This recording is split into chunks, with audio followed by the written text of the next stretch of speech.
reminder, if you would like to speak, if you would fill out a card and hand it to the deputy.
Minutes.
Minute.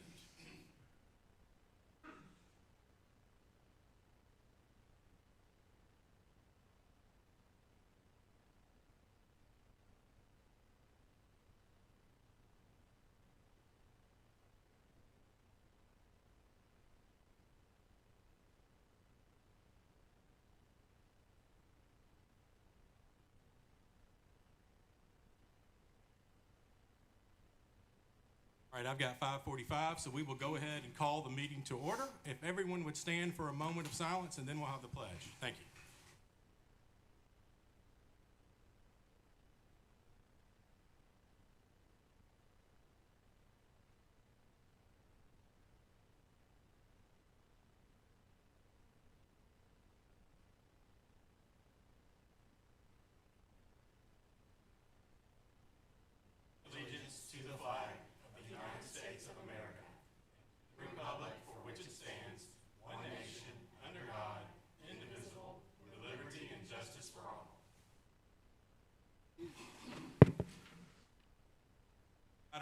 you call the roll?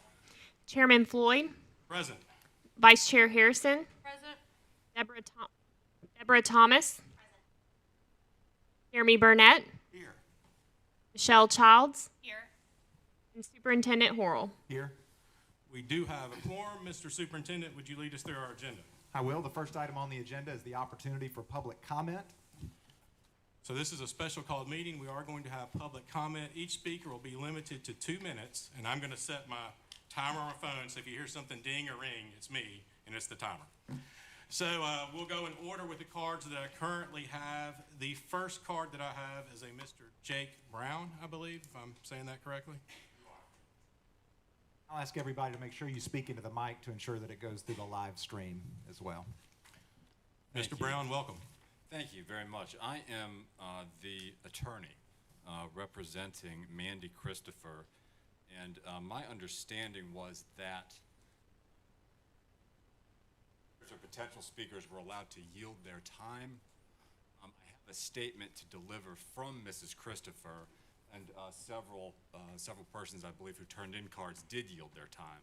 I wanted to confirm before I begin that that is acceptable. I'm not going to be up here all night, but it might go beyond 2 minutes. How many speakers are willing? Well, let's see if I have cards from these people. Could you state your name? Right?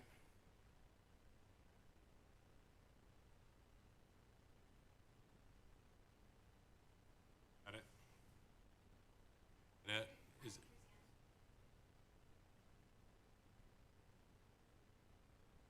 Sorry, I'm shuffling through paper here.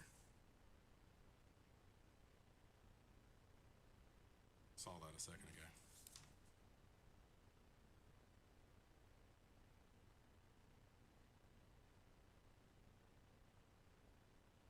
It's Ivy, right? Yes. Got it. Is there any objection from the board? With no objection from the board, we will allow it. You are capped at 6. Fair enough, thank you. To just begin, I want to emphasize that my client is not adverse in any way to the school board here.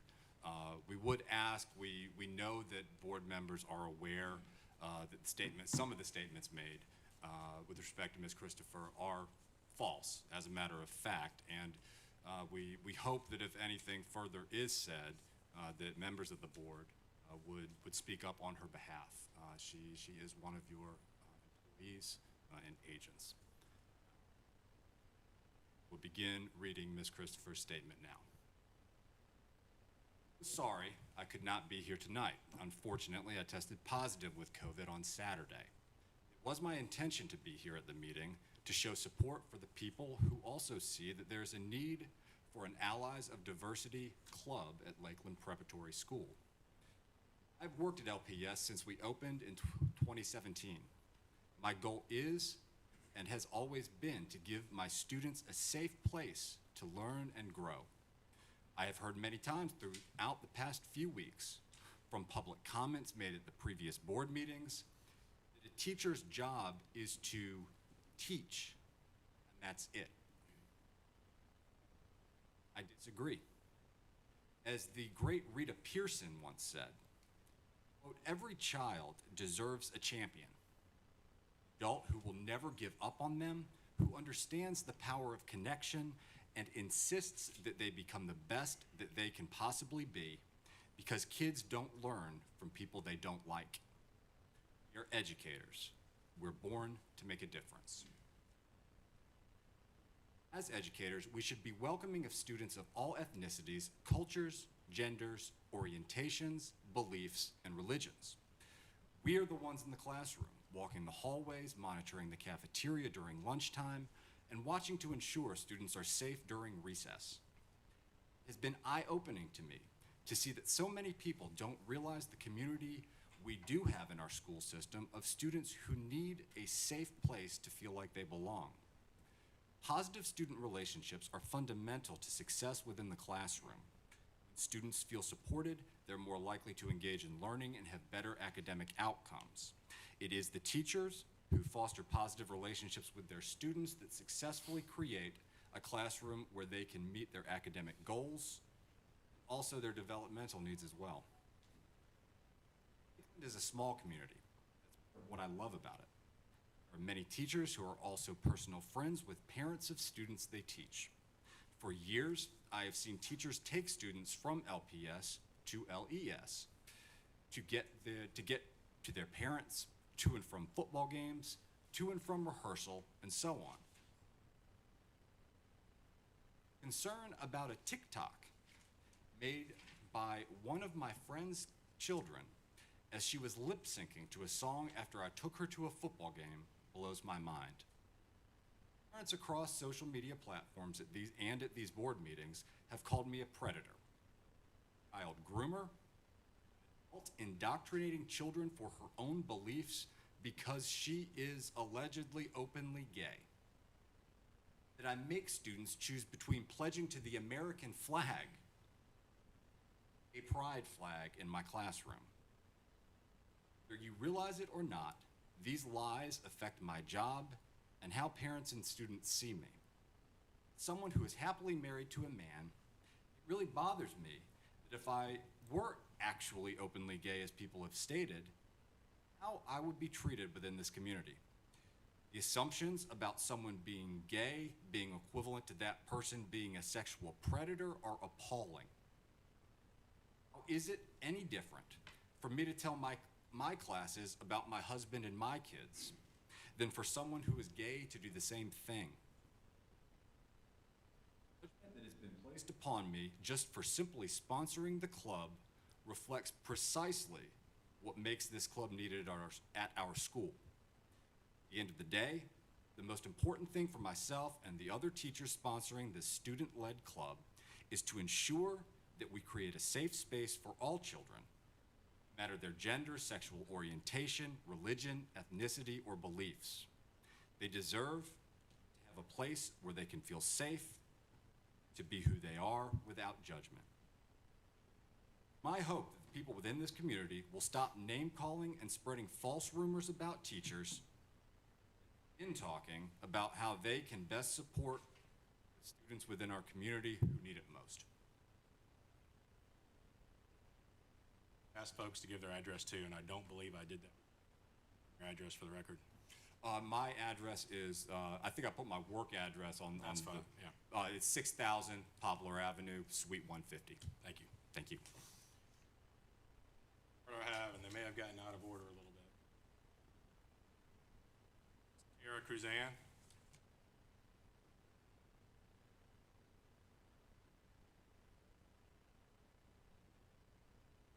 Objection from the board to the hearing from Ivy. Hearing no objection from the board.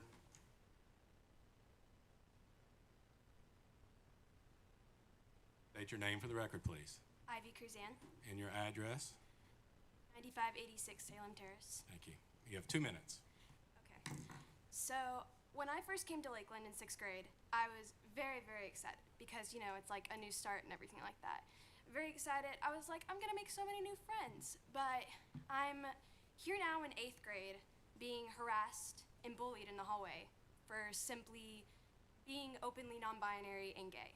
So I have been at this, like, I'm on the bus, and in the morning I'm going on the bus, I'm harassed and bullied by kids who are telling me that I am different or I am, like, creating an unsafe space for them, which has taken a toll on everybody.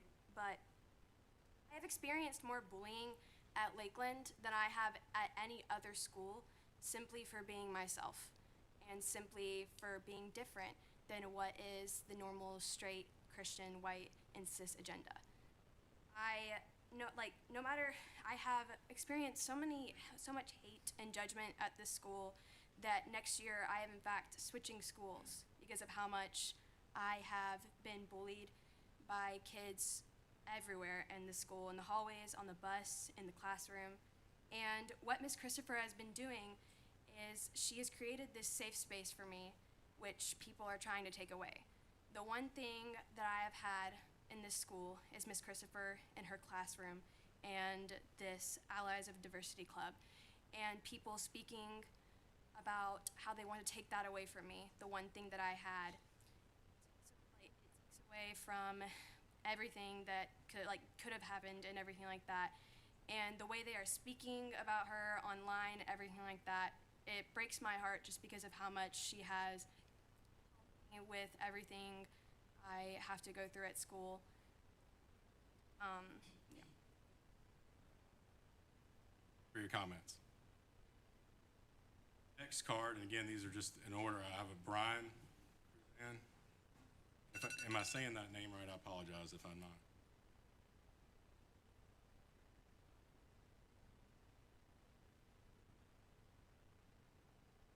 State your name and address, please. Yes, Brian Cruzan, and I also live at 9586 Salem Terrace. So I obviously don't know what the comments tonight will be and the group that's here, but I've watched the last few meetings and listened, and based off those things, the arguments against having a place, a club, an official place for students, and against Ms. Christopher's involvement, the exact same reason that we need in Lakeland. A lot of remarks, there's been social media, there's been some in these meetings that are, I would consider slanderous to Ms. Christopher and very opposing to anyone who does not fall into an exact way of thinking. I think it's symptomatic of the attitude of the group, like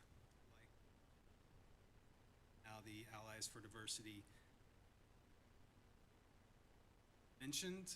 She has experienced bullying, and even from the Christian worldview, there's been a lot of voices from the Christian worldview, but my student, my child, has had a cross put to her face and invoked the name of Jesus just because she does not look.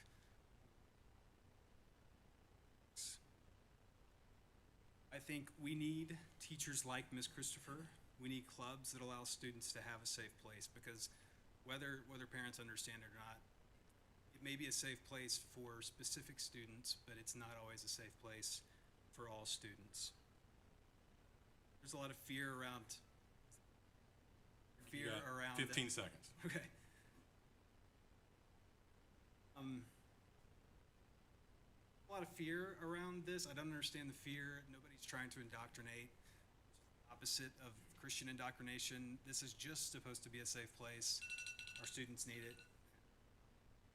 For your comments. Next card I have, and I'm going to mispronounce this. Sammy? Sorry. I'll tell everybody I've been called worse. No worries. Me too. Name and address, please. Thank you. Shahin Sammy, 4125 Hilldale Avenue in Memphis.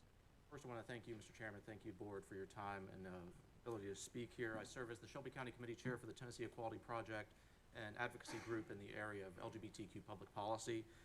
The reason I'm here is that I came after watching last month's hearing, and I found it moving. I come here as a Shelby Countyan, as a taxpayer, as an advocate, and as a former student of Memphis City Schools, who I think I can speak to some of these issues as someone who dealt with this as a questioning youth.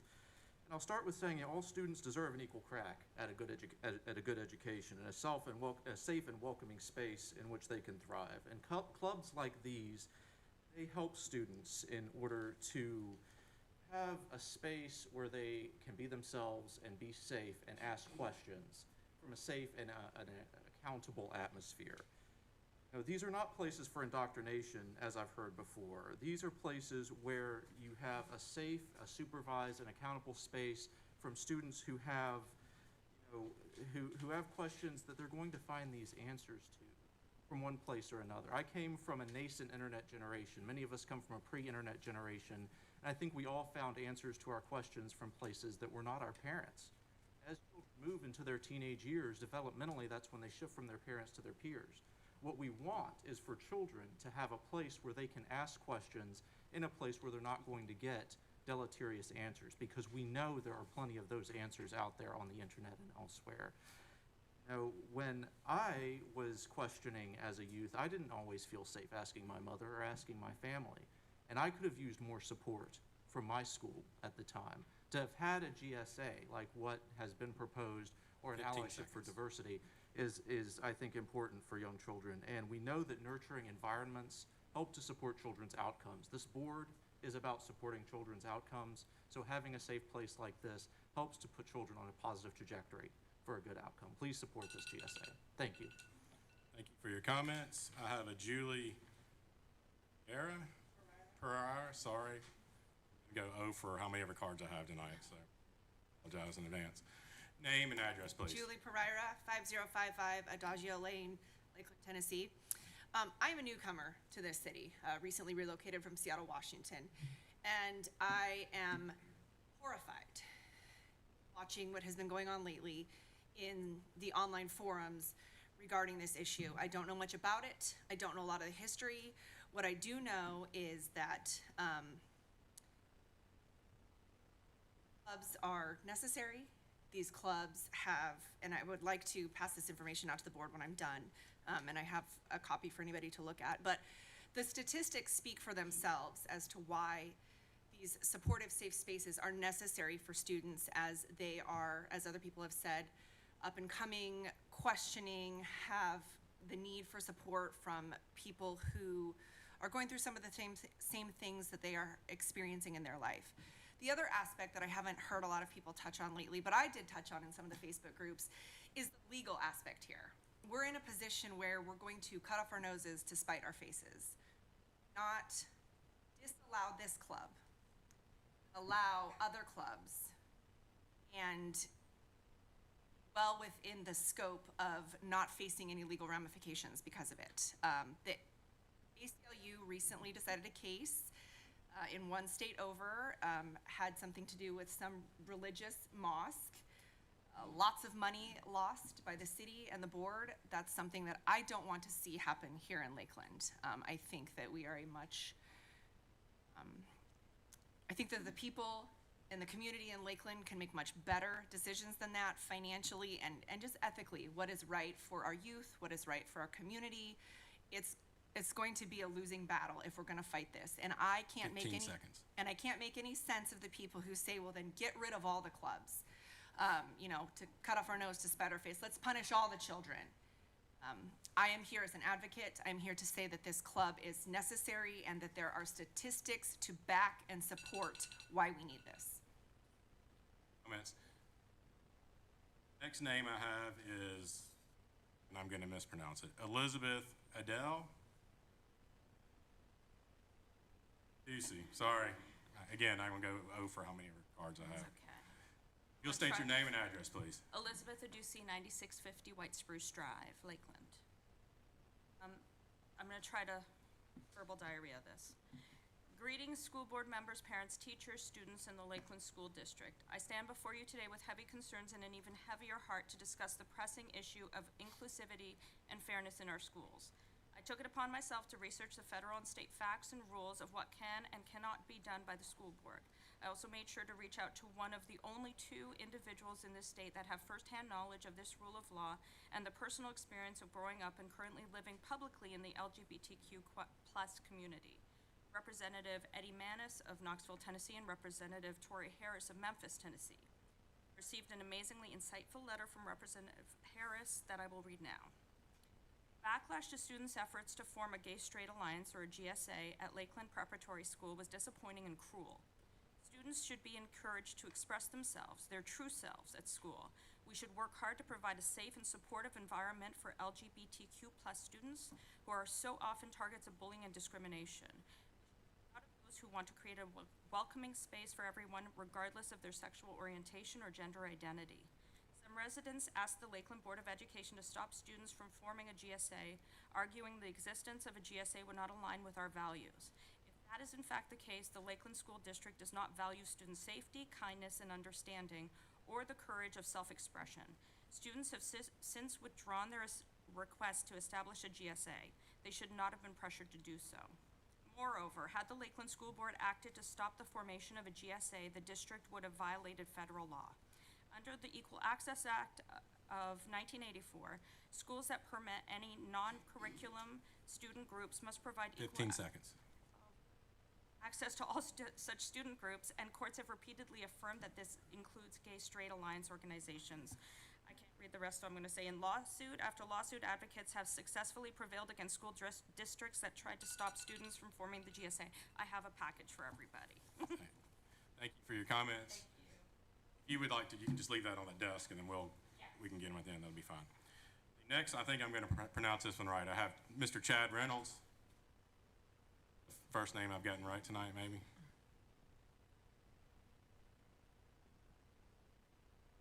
Name and address, please. Sir, Yes. Chad Reynolds, 2971 Shadow Green Lane. So I just wanted to say real quick, first of all, I appreciate school board and Dr. Hurl coaching the kids on moving away from the GSA, the far left organization that, from what I've read online, is just not appropriate for our school, for any district. From what I've read online about this Allies of Diversity, I like what it says. I am completely against bullying. It is not appropriate. It happened in the school I was in. I see it daily in the schools we have now. There's no way around it, but yes, the kids need a safe place to be, and so I support that. I still have my concerns. We still have the same sponsors. We still have people with an agenda. I'm not saying that that's necessarily what's happening here, but we see it all across the country. Making these kids say MX, mixed or whatever, and not approach, like, you know, it's just confusing, and it's not appropriate for kids, because you're teaching them from a young age. We're talking about 10-year-olds here. That's not appropriate for 10-year-olds to be confused about what their gender is. So, again, whereas supporting the kids, as far as bullying, I'm all about giving them a safe space. That's Mr. Reynolds. Next one I have is Mr. Wyatt Bunker.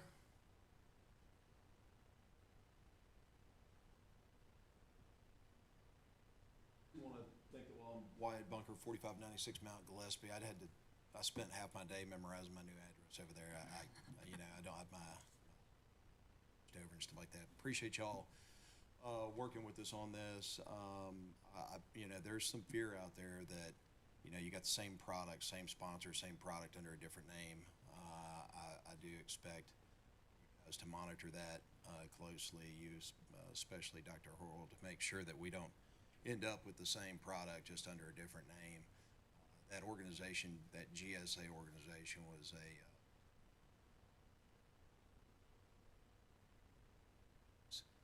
it was positioning itself that club was going to be used to indoctrinate our kids. I know a lot of people here denying that and whatever, but that's exactly what it was going to do. But appreciate you guys addressing that. I really wasn't even going to make any comments tonight. I do have a concern, though, if there's this much bullying going on. I'm obviously opposed to bullying. It sounds like it's out of control. It sounds like saying it's happening on the bus and in the hallways. And I assume, since they're reporting this and they're experiencing this in such a wide scale, then is it being reported to the school? And if so, what are we doing about it? I'd like for you to follow up with some comments on that as when you guys have, your opportunity. That being said, I was one that spoke about Ms. Christopher, not here to demean her, defame her, or anything like that. I just spoke about what was on the TikTok, right? The TikTok said it all. You want to lay these hands, you want to feel these hands, you want to fight, you want to meet me in the street, those type of things. I just feel that's inappropriate. 15 seconds. Yeah, I just feel it's inappropriate, and that's all I spoke to. And disappointed to learn anybody made any kind of accusations about her maybe doing something illegal with the child. Never would I condone that, so just want to clarify that. Thank you. Thank you for your comments. Next name I have is David Cranford.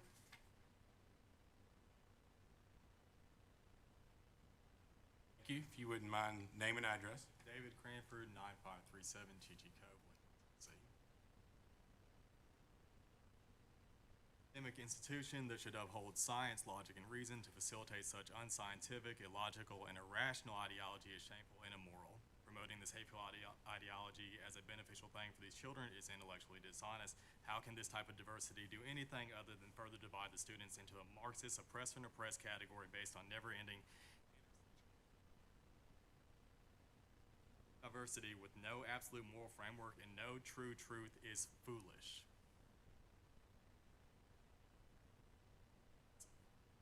ideologically be objective. Marxist ideology seeks to further divide these children who at this young age need to be guided by truth, not subjective, self-fabricated ideas about what it truly means to be human. Asking you please reason with me. In reality, there is true meaning and purpose in this life. The Creator defines His creation. He is there and He is not silent. Spoken to us in His word. For the wrath of God is revealed from heaven, and all ungodliness and unrighteousness of men who by their unrighteousness suppress the truth. For what can be known about God is plain to them, because God has shown it to them. For His invisible attributes, namely His divine power, nature, have been clearly perceived ever since the creation of the world. Things made, so they are without excuse. Although they knew God, they did not honor Him as God nor give thanks, and they became futile in their thinking. Which hearts were darkened, claiming to be wise, they became fools. I'm in no way claiming to be anybody here. Not at all.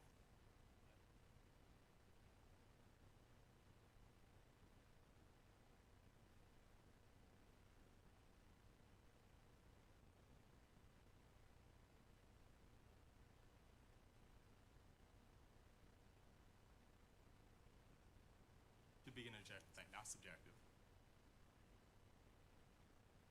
Comments? The next name I have is Kyla Cranford. Kayla, I had a streak going too, I'm sorry.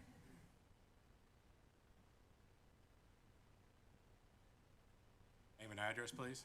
Kayla Cranford, 9537 Chichico. Thank you. Hi, everyone. I just want to say that this club is not going to unify this kid, it's going to divide them. This club is about sexuality, and these are kids we're talking about. It's perverse, and it's going to confuse kids' minds. We must protect our kids from sexual propaganda. We are seeing so much perversion inside the classroom. Children are being sexually offended in the classroom. Our children are under attack. This is a serious issue. Remind yourself that you're the parent. Schools are a disaster, and it's costing our kids' minds. This is propaganda, and it's sexualizing them. Comments? The next name I have is Mr. Randy White.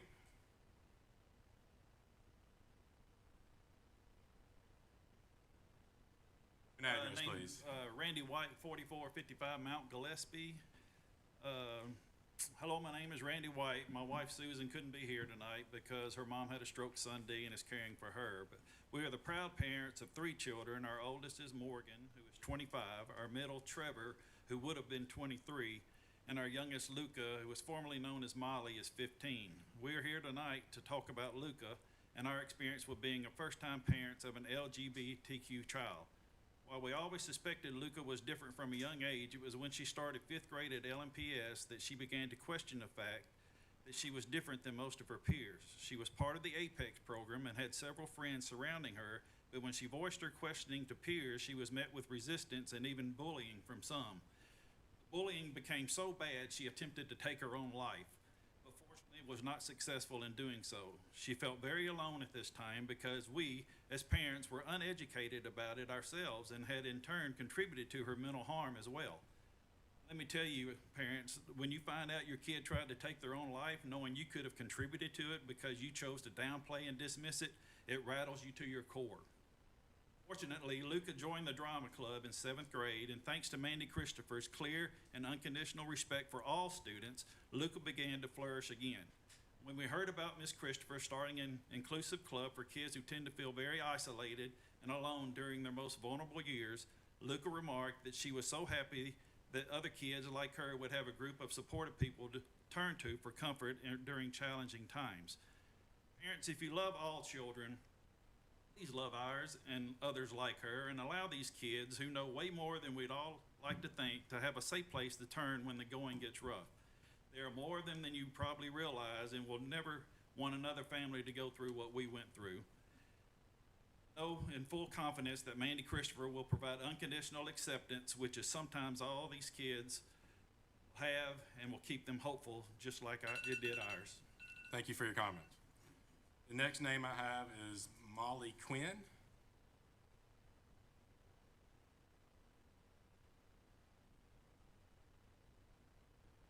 Name and address, please. Molly Quinn, 892 South Cooper, Memphis. Thank you so much for being here. To the parent that just spoke, thank you for sharing your story. Honesty. I'm here. I'm the executive director of the LGBTQ Center that's here in the Mid-South. I work full-time, all week long, working with young kids who are LGBTQ+ or have questions about it. And I want to know, and to the people who are in this room, that when these kids don't have adults in their life or peers in their life to ask these questions, they come to my organization. So every day, all day, those kids come through our door, and they come to our door, the vast majority of them, because they're experiencing thoughts of suicide or they're living on the streets. The gentleman sitting behind me talked about science. There's an enormous amount of data over the last decade of studies showing that GSAs and the presence of GSAs can decrease suicide by half amongst young people who know that the GSA is at that school. Regardless of what you believe about the function of this group, those are just facts. That is what we know about these particular programs.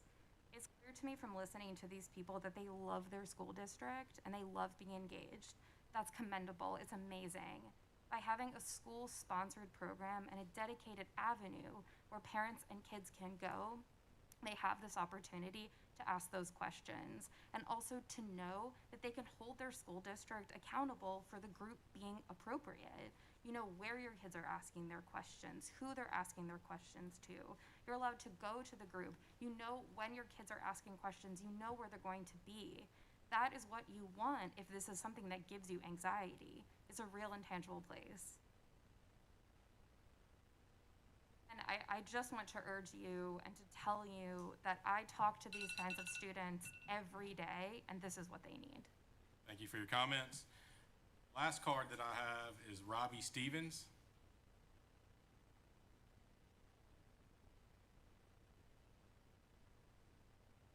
Name and address, please.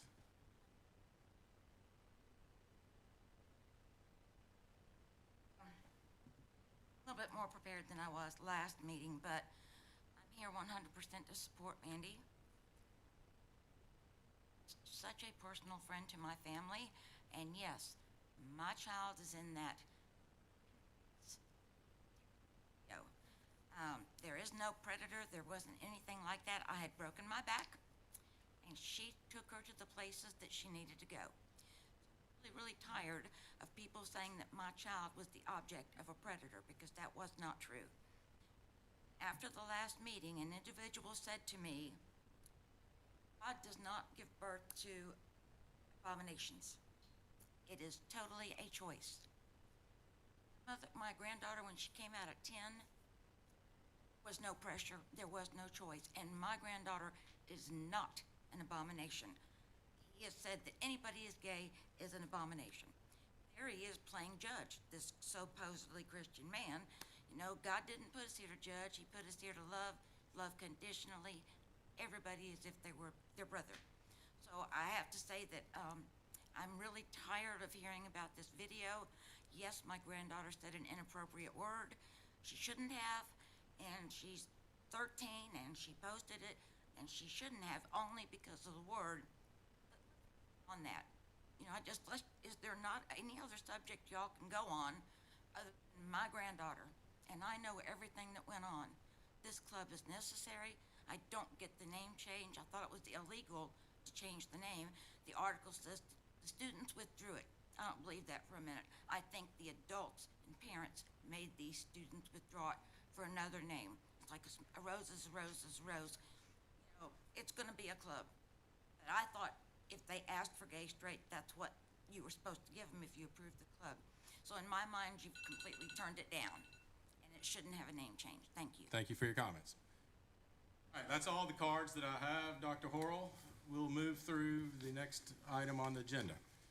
The next item on the agenda is presentation of legal opinions on non-curricular clubs. A motion to get this item on the floor? I'll move. We have a motion. Is there a second? Second. We have a motion and a second. Dr. Horrell, would you like to kick us off? I would. This is, as has been noted by the speakers, to give a little background, a club was requested to be formed by students at Lakeland Prep. This request was made to the principal, Ms. Martin, and Ms. Martin made me aware of the club request and made the board aware of the club request. And we also consulted with our attorney, Eric Plumley, to confirm the understanding that the club request was valid and legal, and that the club should be approved based on the law. Mr. Plumley shared that opinion after the club was announced with the school board, and in response to some concerns brought up by community members regarding legal options, the school board requested that the school system solicit 2 additional opinions on the laws around the approval and the sponsorship and basically the running of clubs in schools. So we as a school system reached out to 2 additional attorneys. One is Scott Bennett, both education attorneys.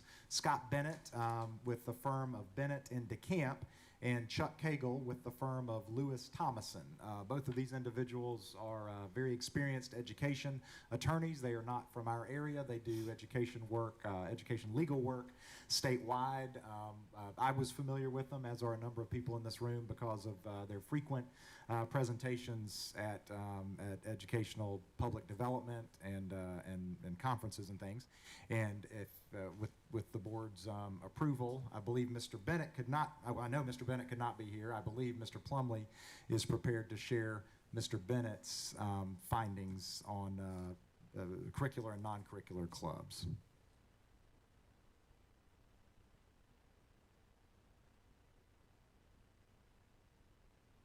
Add a few things to what Dr. Horrell said.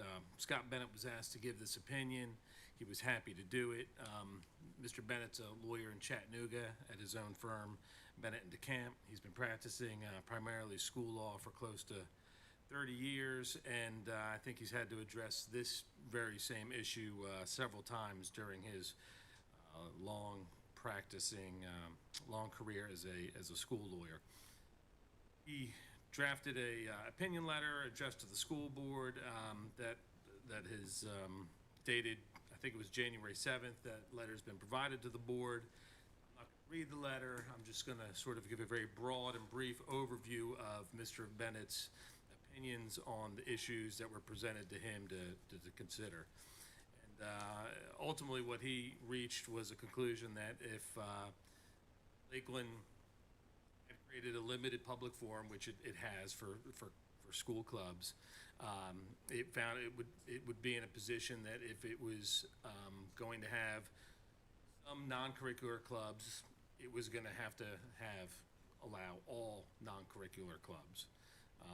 He reached that opinion both under the Equal Access Act, as well as a fairly lengthy First Amendment analysis discussing essentially viewpoint discrimination. In other words, not only is this federal law, the Equal Access Act, students the right to have this club in a setting like Lakeland where there is a limited public forum, but the First Amendment of the United States Constitution would also protect their rights as well to have a club and prohibit the school from discriminating against a club based on a viewpoint. And also gave a explanation of what would be a curricular club versus a non-curricular club. He opined that a club is curricular, participation is required by a class, participation results in class credit, or if a club is directly related to the school's curriculum. A club does not fit neatly within one or more of these categories, and it's probably non-curricular, meaning the school will have opened its forum to outside groups by allowing non-curricular clubs. I think all this is pretty consistent with the working knowledge we had at the last meeting, but I did want to share those 2 key points. The letter addresses a lot of sub-issues that the school had. I don't know that we need to get into them right now as the letter.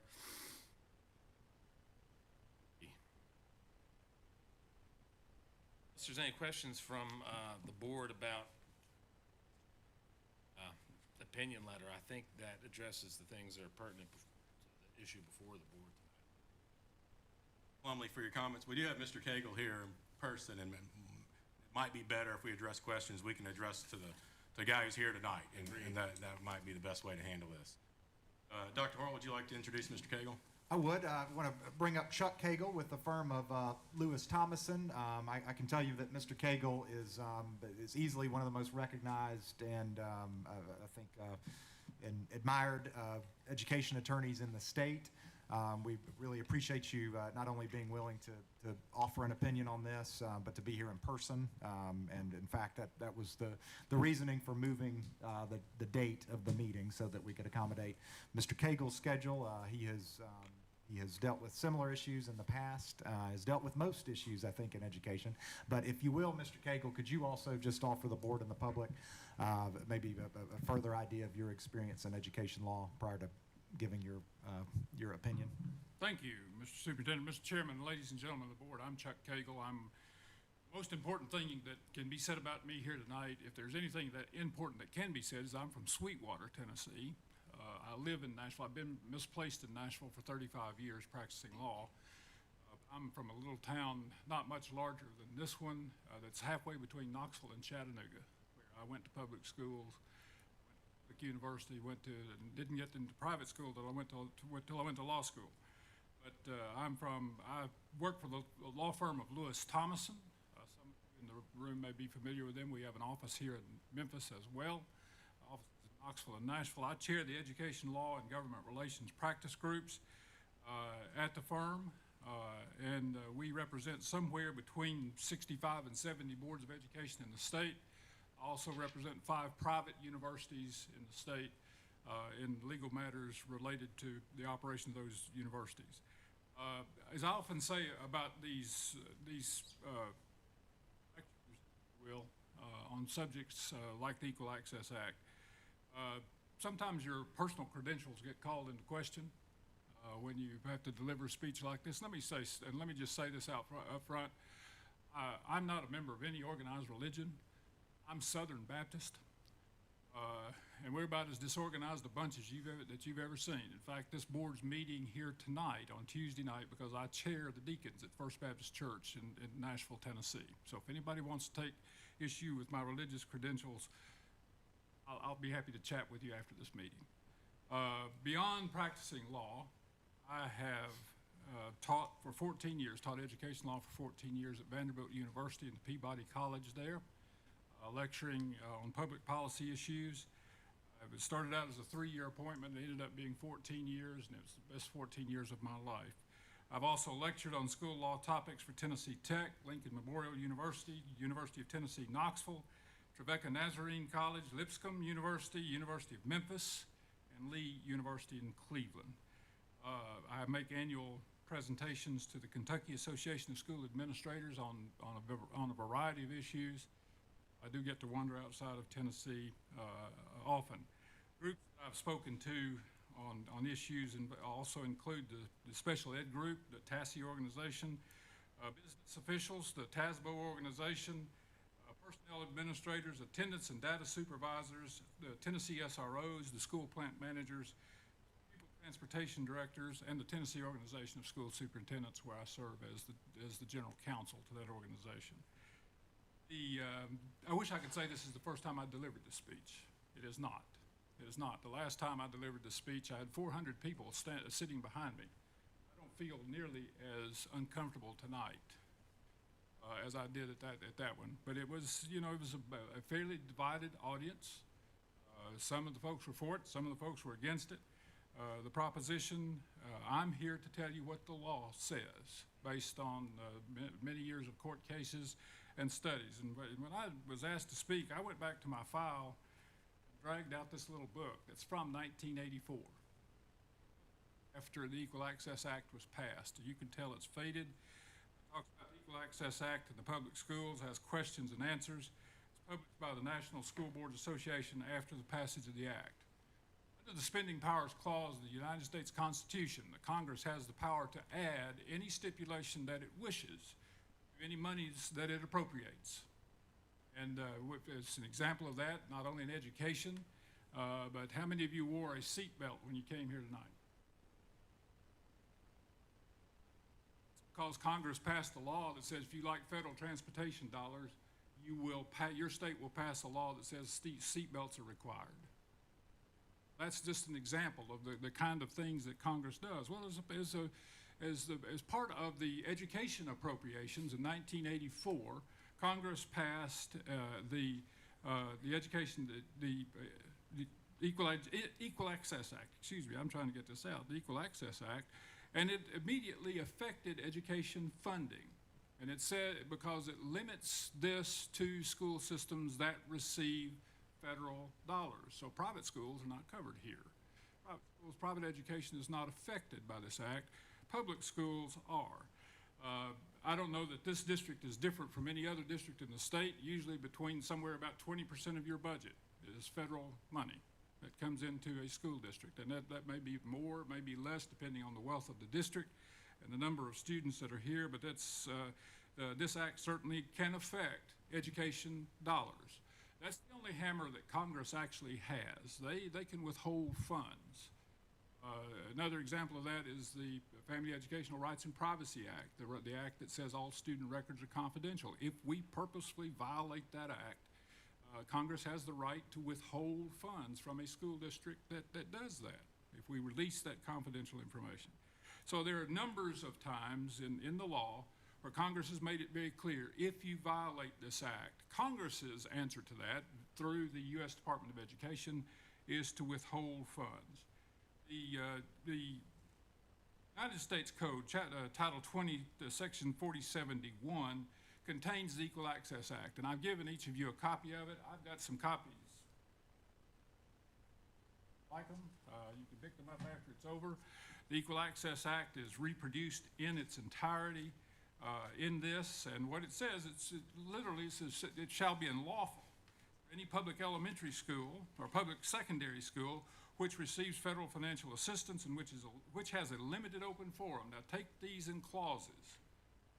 It applies to secondary schools. Secondary schools that's a term that's not defined in the act. However, Tennessee law does define a secondary school at 49-6-410, and it says secondary means education normally available and required by the state standards to be taught to children enrolled in grades 7 through 12.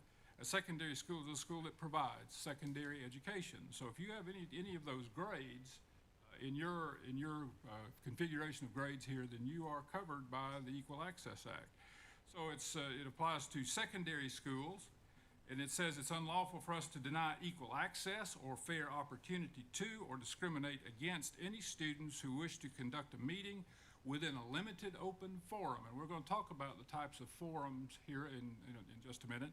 But within a limited open forum on the basis of religious, political, philosophical, or other content of speech at such meetings. Now let's talk about the history of this act for just a minute. This act was passed under the Reagan administration. They had tried for months and months and months to pass a constitutional amendment about school prayer, and that had been unsuccessful to get that through Congress. Several religious groups were even opposed to such an amendment. When the Equal Access Act was introduced into Congress, almost every major political, religious organization supported the passage of this act. It passed Congress by voice vote. It was so popular. There were no dissenting votes on the floor, so they called for a voice vote on the Equal Access Act, and it passed. It was sponsored by the senator from Alabama. And there were also liberal co-sponsors on the bill from other states, but the prime sponsor was a senator from Alabama. Limited open forum for this act is a public secondary school has a limited open forum whenever such school grants an offering or opportunity for one or more non-curriculum related student groups to meet on school premises during non-instructional time. Again, break it down into clauses. You have non-curriculum related groups meeting on school premises during non-instructional time. There have been opinions about this act that say that at certain times, if you allow students to meet during instructional time, this act would apply then as well, but it's basically non-instructional time. Fair opportunity criteria. Schools shall be deemed to offer a fair opportunity to students who wish to conduct a meeting within its limited open forum if such school uniformly provides that the meeting is voluntary and non-student and student initiated, is voluntary and student initiated. You're going to hear the phrase over and over again: student initiated, student directed, and student led. This club cannot be directed by anybody from the outside.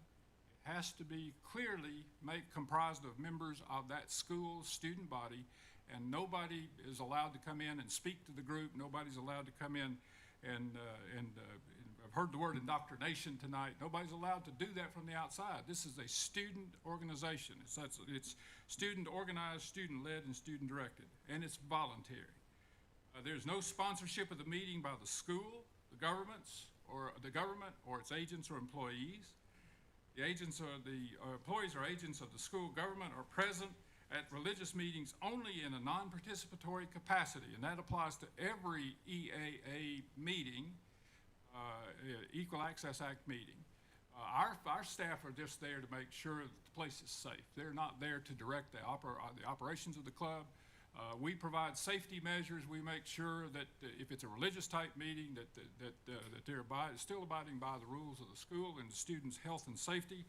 The other big thing is if the club happens to be one that for some reason raises money, the monies have to be deposited according to the internal school financial management manual in Tennessee. So that staff person would assist in that process.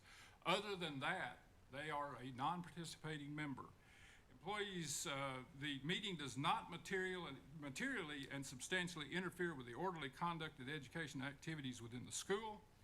We would not allow any club to exist that would do that. Non-school persons may not direct, again, non-school persons may not direct, conduct, control, or regularly attend activities of student groups, and that's directly out of the statute.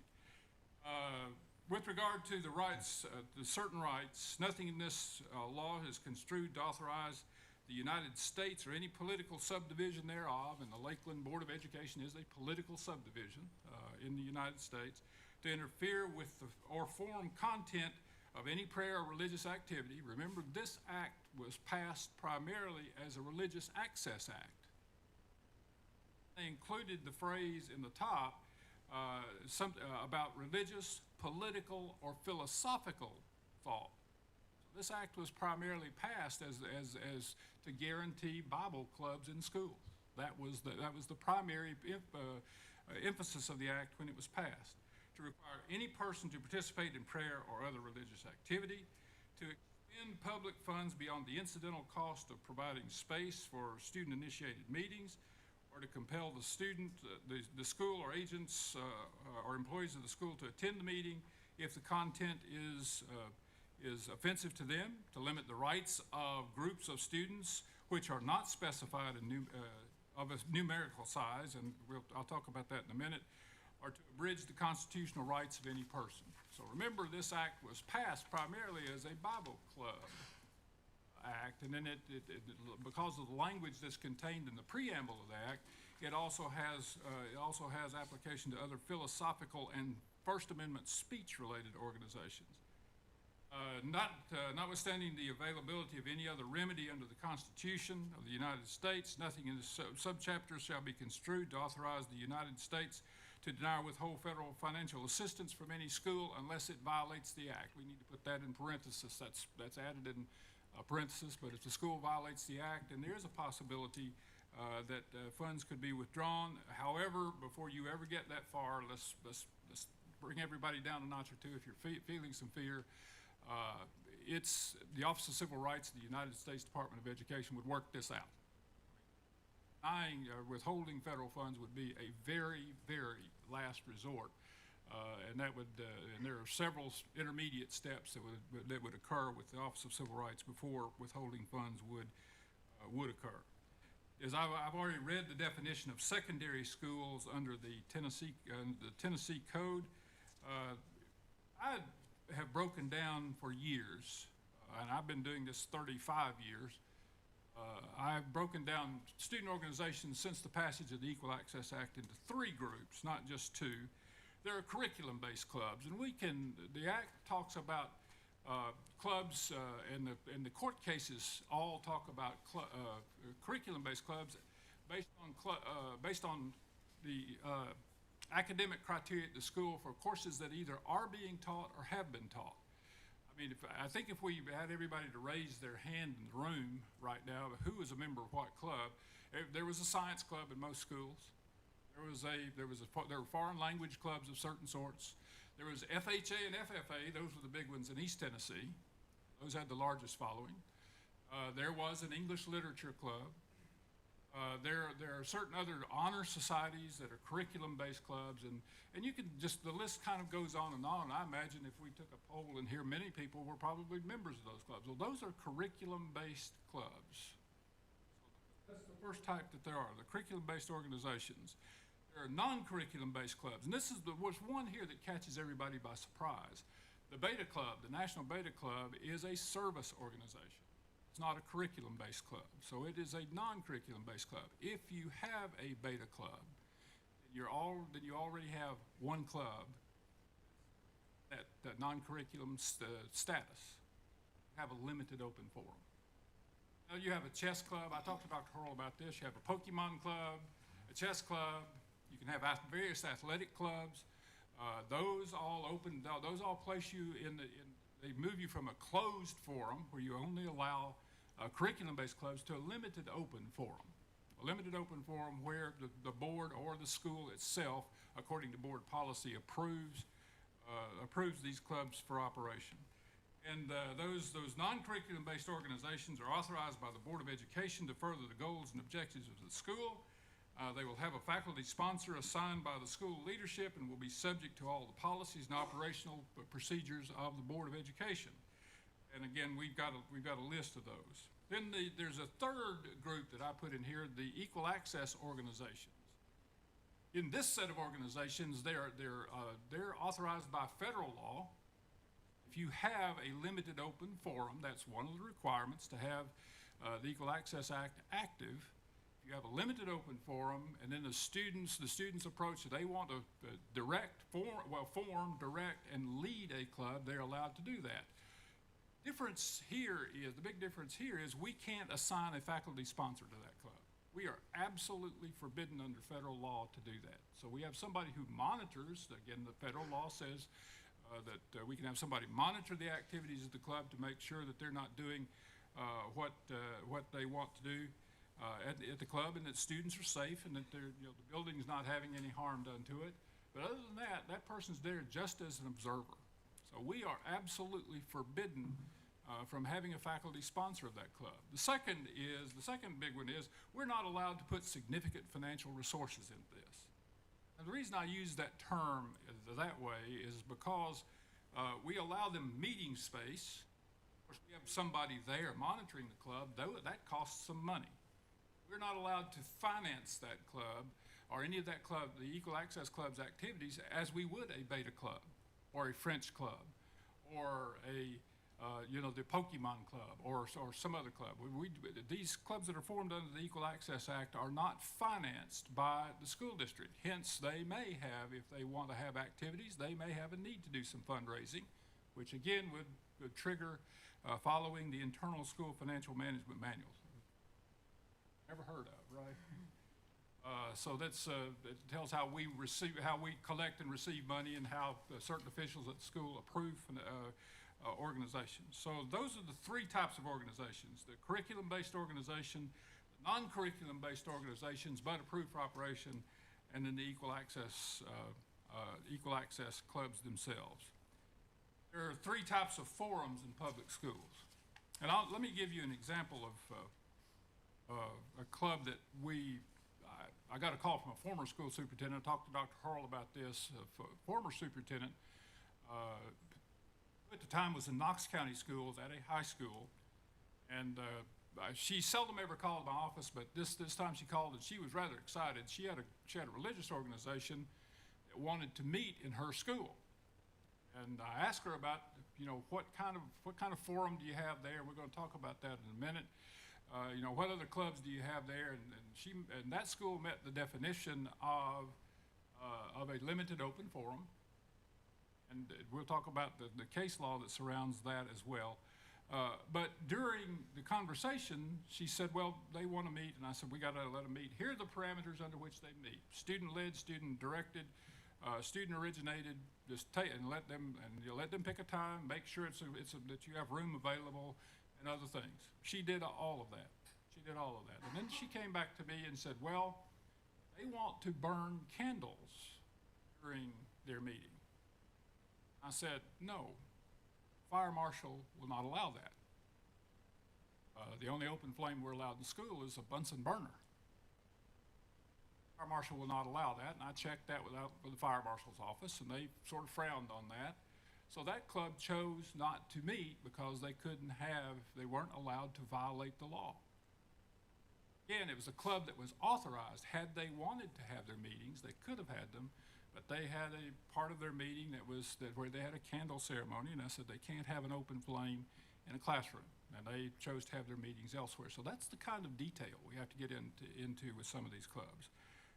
Well, the types of forums is a closed forum. Only clubs that will be allowed to exist are those related to the curriculum of the school. I don't know of a single closed forum in this state. Of the 147 school districts, I don't know of one that is a closed forum, because that also means that you don't allow other outside organizations to use your school. And the case there is Lamb's Chapel versus Center Mauritius School District, decided by the U.S. Supreme Court, where they actually looked at the school, looked at the school district. Center Mauritius School District is in New York. They took a look at the folks who used the building. The Lions Club used it. The Kiwanis Club used it. The Women's Garden Club used it. The Southern Harmonized Gospel Barbershop Association used the school. And the Supreme Court of the United States said you have a limited open forum.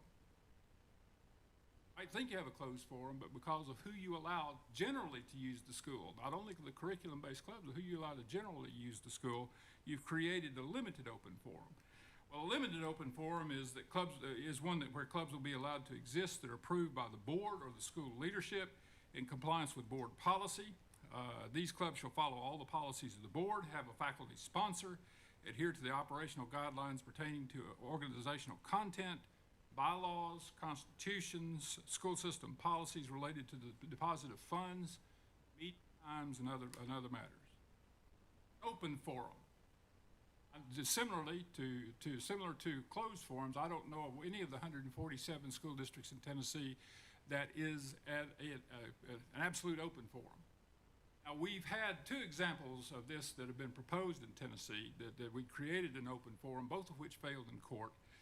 Actually, one was withdrawn before it was tried. But we had a place where the school system had built a wall around a construction zone. Students just started going up there and writing on this wall. Imagine that happening. Nobody ever writes on a wall in school, right? But students had started going up there writing on the wall. Well, visitors to the school started going up there and writing on the wall. Well, as you might imagine, things offensive started occurring on the wall, and they blocked it out and said, you can't write on the wall. And somebody said, well, that's an open forum. Had it been allowed to exist, it would have been an open forum. Wall would have been an open forum, but the school board has the right to close an open forum. Right to close that. That was what happened in the second school district I'll talk about. We had a school newspaper that would actually accept letters to the editor from people who lived in that town. School-sponsored, school-paid-for newspaper would accept letters to the editor from anybody.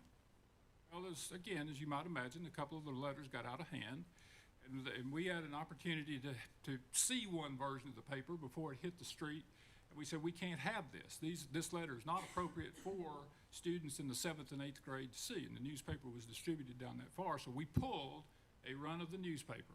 And under the Supreme Court case of Hazelwood versus Kallmeyer, the student editor of the newspaper said, we have the right to publish that. And we said, no, this is not an open forum. We're not going to have. The school board changed its mind at a meeting, said we will no longer allow letters from just members of the general public to be published in the newspaper of this school. So they closed that forum. An open forum is one where if you'll pardon the phrase from the 70s, anything goes. Anything goes. We just allow most things and most participation of any kind in the school system. And again, I don't know of any school system in this state that does that at all. So we have 0 open forums of which I'm aware.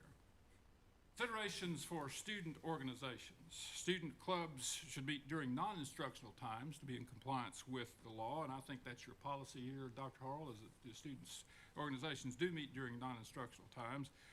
Before and after the school day, have an outside organization that wishes to use a building. I'm going to hope that I've not looked at your board policy, but I'm going to assume that you have a board policy that dictates how that's done, including the requiring of certain deposits and insurances and other things. For the school board and school administration approved organizations, a faculty sponsor should be assigned to those, and all board policies concerning the approval of such organizations should be followed. For equal access organizations, faculty sponsors should not be assigned. That's in keeping with the federal law. However, these club meetings should be monitored to maintain order and discipline on school premises, as well as to protect the well-being of students and faculty, and that's language that's directly lifted out of 20 USC section 4071. No outside intervention of any sort should occur at an equal access organization. The law says that those clubs are student organized, student-led, and student-directed. All organizations, regardless of legal basis, should be required to follow the policies and the mandates concerning fundraising and the handling of organizational funds. The organization may be disbanded for violations of school board rules and policies. All organizations should be afforded the opportunity to use bulletin boards, both physical bulletin boards as well as electronic bulletin boards, have announcements published, have access to meeting space, have the opportunity for fundraising activities, and have community service projects approved regardless of the status under which they were formed. Two cases that come to mind that have decided specifically on the basis of the Equal Access Act. The first is the more famous of the two, and that is the Board of Education of West Side Community Schools versus Mergens. This was a plurality opinion by the U.S. Supreme Court. Nevertheless, the Supreme Court upheld the constitutionality of the Equal Access Act against a constitutional challenge based on the First Amendment Establishment Clause. Well, what you're actually doing is promoting Bible study in the school. And the Supreme Court said yes, and under this act, that is allowed. That is allowed.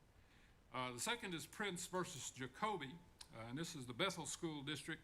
They were asked to have a student Bible club called the World Changers there, and that organization still exists, with only some of the rights available to other student clubs. Considering the challenge, the Ninth Circuit first addressed the statutory issues.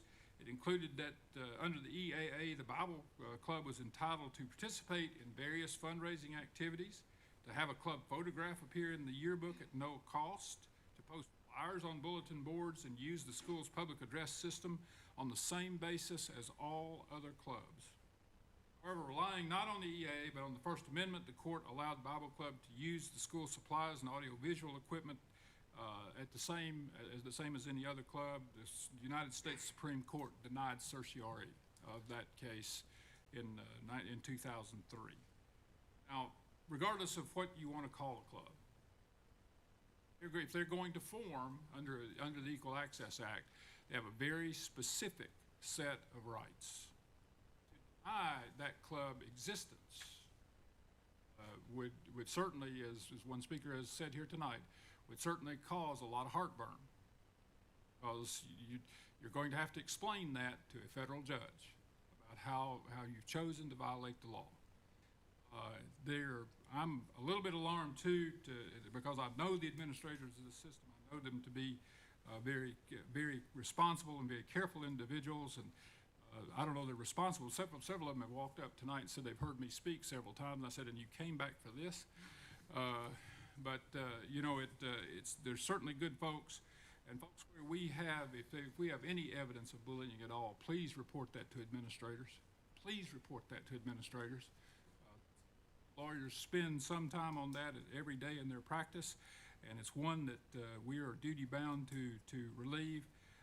But folks, we don't need to resort to bullying and to any other aberrant behavior in order for this club to exist peacefully.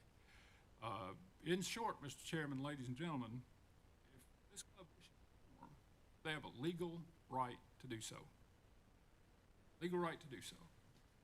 And if to deny that right is certainly one that you're going to have to answer to folks who sit in high places in black robes. Nagel, if you don't mind, I'd like to give the board the opportunity to ask you any questions that they may I think have. Dr. Harrell has the final exam over there too. Some questions he just forwarded to me, and I may have not answered all of them. I think you were very comprehensive, and the board put those questions together that were the basis for the presentation. So certainly, board members, if there was anything that I would say that he did not hit upon that you'd like some follow-up on. Ms. Childs. First, you mentioned about sports clubs. Because we also got another attorney's opinion, does it matter what kind of sports club? Are those all considered, are any of those considered non-curricular, like a swim club? All sports clubs are generally considered non-curricular clubs. They're formed as a result of participation in an extracurricular activity. So it's unless you have a sport for which a person receives academic credit, and I don't know of one, but if you have a sport that a student receives academic credit, then that would be a curriculum-based club. Other than that, the very largest share, I won't say all clubs, but the very largest share of those clubs are non-curriculum-based clubs. You made the comment that for the non-curricular clubs, they should not be assigned a sponsor. What should you call that person? Because obviously you mentioned they've got to have someone there to monitor it. So what's the legal word? I call them monitors. The person that faculty member, that staff member is assigned to monitor the club. They're not going to intervene in the meeting. If they're not going to make a determination about whether there's a quorum there to take any official action. They're just going to be there to maintain order and discipline and make sure that the children aren't harming themselves or others or posing a threat of any sort. Chuck, that's for the equal access organizations, right? Yes. That third Yes. category. Burnett. Mr. Cagle, thanks for being here tonight. I've got a couple of questions. I think I've written down 4. I'll reserve the right to ask more later. Maybe. Move we adjourn. Oh. So the first one is specifically for you. I think I heard you tell us that broad categories of clubs, first being curricular, which I think we understand Spanish is definitely. I think I also heard you say, and I'd like for you to clarify for us, there are 2 types of non-curricular clubs. Those that create that limited open forum in which there is, per our own policy, non-participatory involvement by a faculty member who would, to Ms. Child's comment, be not a sponsor but a monitor. Those that would be sponsored, and I think, again, Ms. Child's example of swim club would be one of those where that faculty member or beta club is the sponsor, does involve themselves in helping manage that team to make sure they're following the National Beta Club rules and all of that. So we really have 3 or 2 with 2 subcategories, and one of them has 2 subcategories. That's correct. The first, of course, is curriculum-based clubs. That was an easy one. If you have only those, you have a closed forum. The non-curriculum-based clubs and the equal access clubs form 2 separate groups, which you can merge that way. The difference is that the non-curriculum-based clubs, the key clubs, the swim clubs, the Pokemon club, the chess club, the beta club, all those the school has the right to assign a sponsor, and I hope you do actually assign a sponsor. That could include the school newspaper or the yearbook club if you have that, unless there is credit given for the publication of the newspaper or the yearbook. So it could include those, and the school board has the right, and I would say the obligation, to appoint sponsors for those. The other subcategory there are the equal access clubs, and the federal law states specifically we cannot mandate a sponsor for those clubs. We only apply, the term I use is monitors. You have monitors there to make sure that, but they don't direct the club in any way. It's student organized, student led, and student directed. My second question is, you mentioned on curricular clubs that we teach or have taught. Given that we are moving to open one grade at a time starting next year, we'll also consider those courses that we're planning to teach. Yes, the federal in the law near does. future. Okay. The federal law does. In the comments on the statutes and the direction, we get, Dr. Carl and I and his staff get dear colleague letters all the time from the U.S. Department of Education. A lot of the times we only read 3 or 4 paragraphs until we're just glassy-eyed, but we get a lot of dear colleague letters, and those are considered the official positions of the U.S. Department of Education. And those clubs have recognized that some of those dear colleague letters from the U.S. Department of Education interpreting federal law and federal rules stated that if you intend to teach a course, move to one that you might look at. 2 years from now, you want to start a Latin course. Form a Latin club now and it be a curriculum club. The answer is yes. If you either have taught that course, are teaching it, or intend to teach it, you can do that. But I'm going to wait on those if you don't mind. I have one for Mr. Plumley.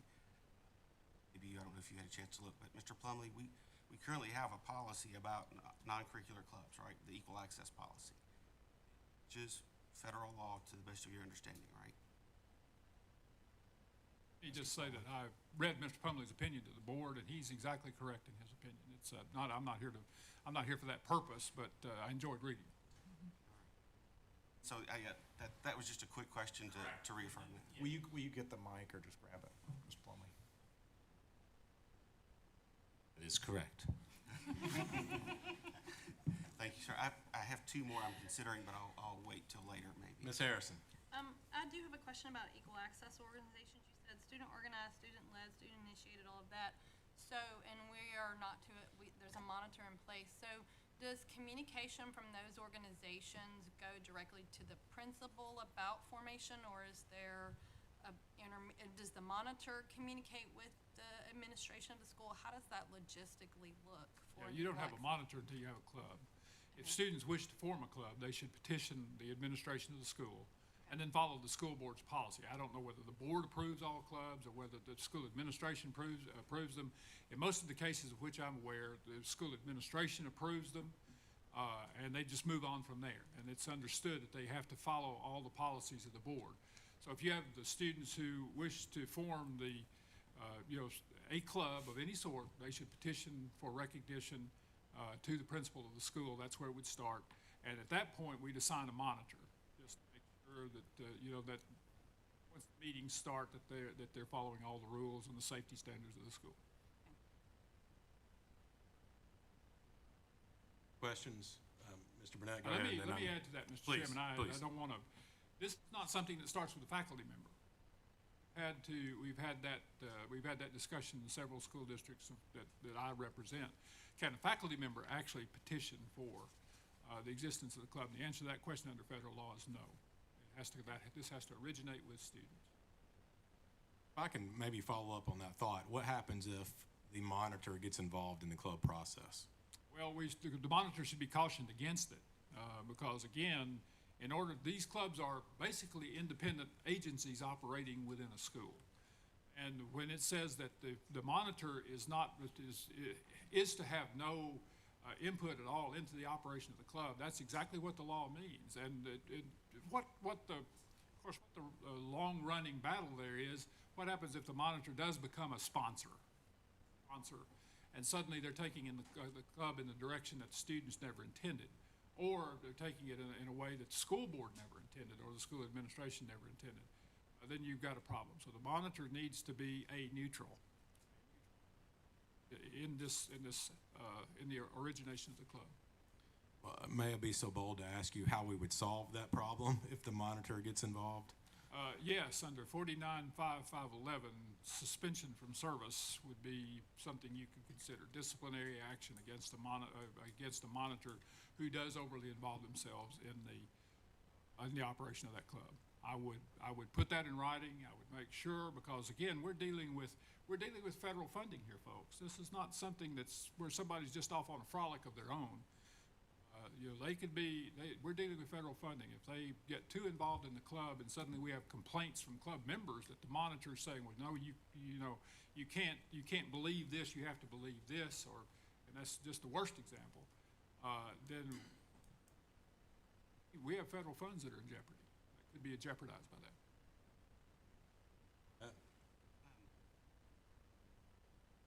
As I've heard from some members of the community about questions around grade bands.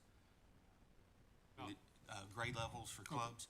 So I know that in what you handed us and what we got from the other attorney, secondary education or secondary schools, Tennessee by statute defines secondary ed as 7 through 12. For Lakeland, we probably are unique in that our middle school has 5 through 8 and soon 5 through 9 in one building. If the board so desired or school administration moved in that direction, would it be appropriate, what would your thoughts be if we limited certain of those clubs to certain grades or certain grade levels? Equal access clubs? So I think that's specifically authorized at statute. The Congress, in a whole history of acts, and if you look at the Supreme Court in a whole history of acts, they take great care to protect young children. Lots of care. Rules change a lot in a lot of circumstances under federal law and federal case law about the 7th grade. And they change again after they graduate from high school. When they go to college, they're supposed to be, as we'd say in Sweetwater, Tennessee, fully grown and mostly educated.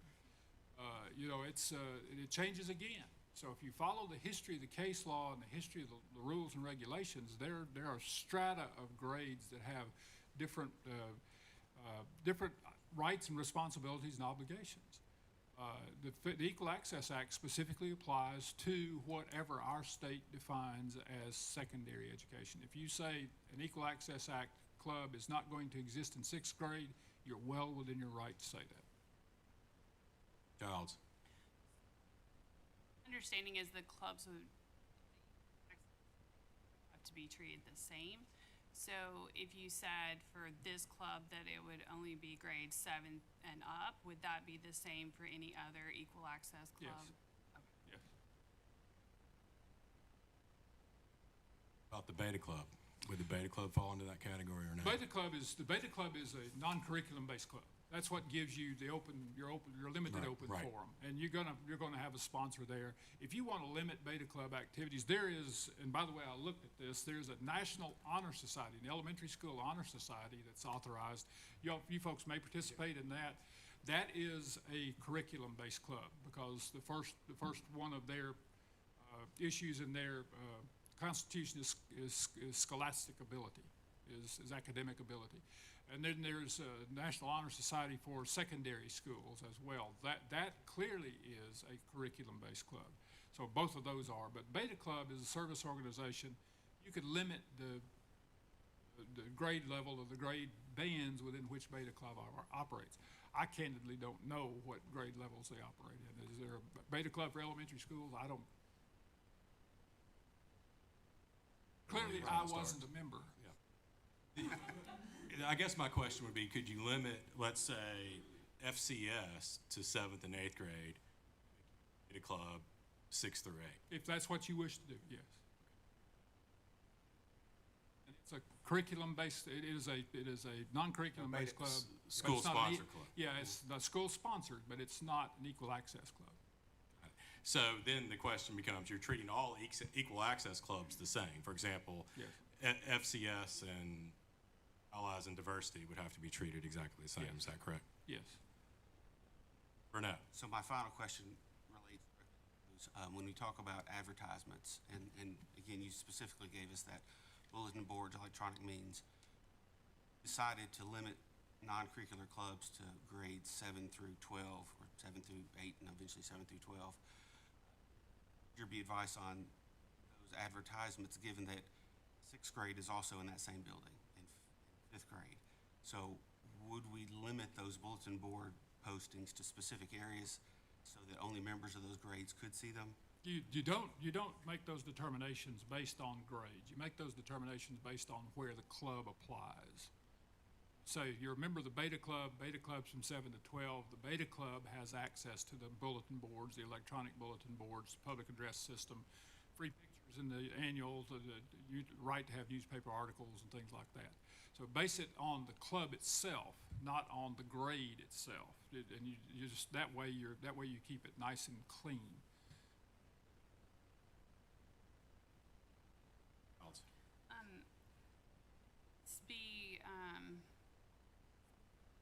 For example, at our elementary school, if we said that equal access organizations are 7 and up, would that mean that you could not have one in elementary, for example, like a beach club or a Bible club in elementary?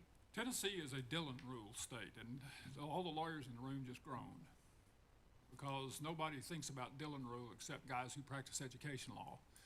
But the Dillon rule states that agencies only have those powers that are granted to them by statute.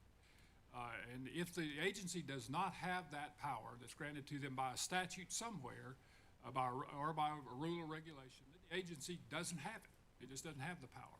And I think I would make the argument that you don't have any statutory authority under federal or state law to have an equal access club in a grade lower than secondary school. You just don't have that authority. And I think that would be a valid contest to an equal access club that's in the 6th or the 5th or the 4th grade. You don't have any authority for that. The federal law says secondary schools.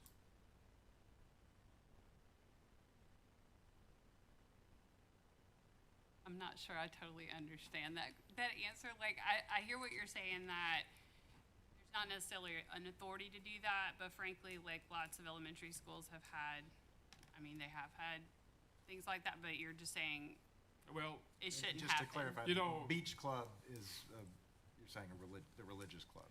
Yes. I want to make sure.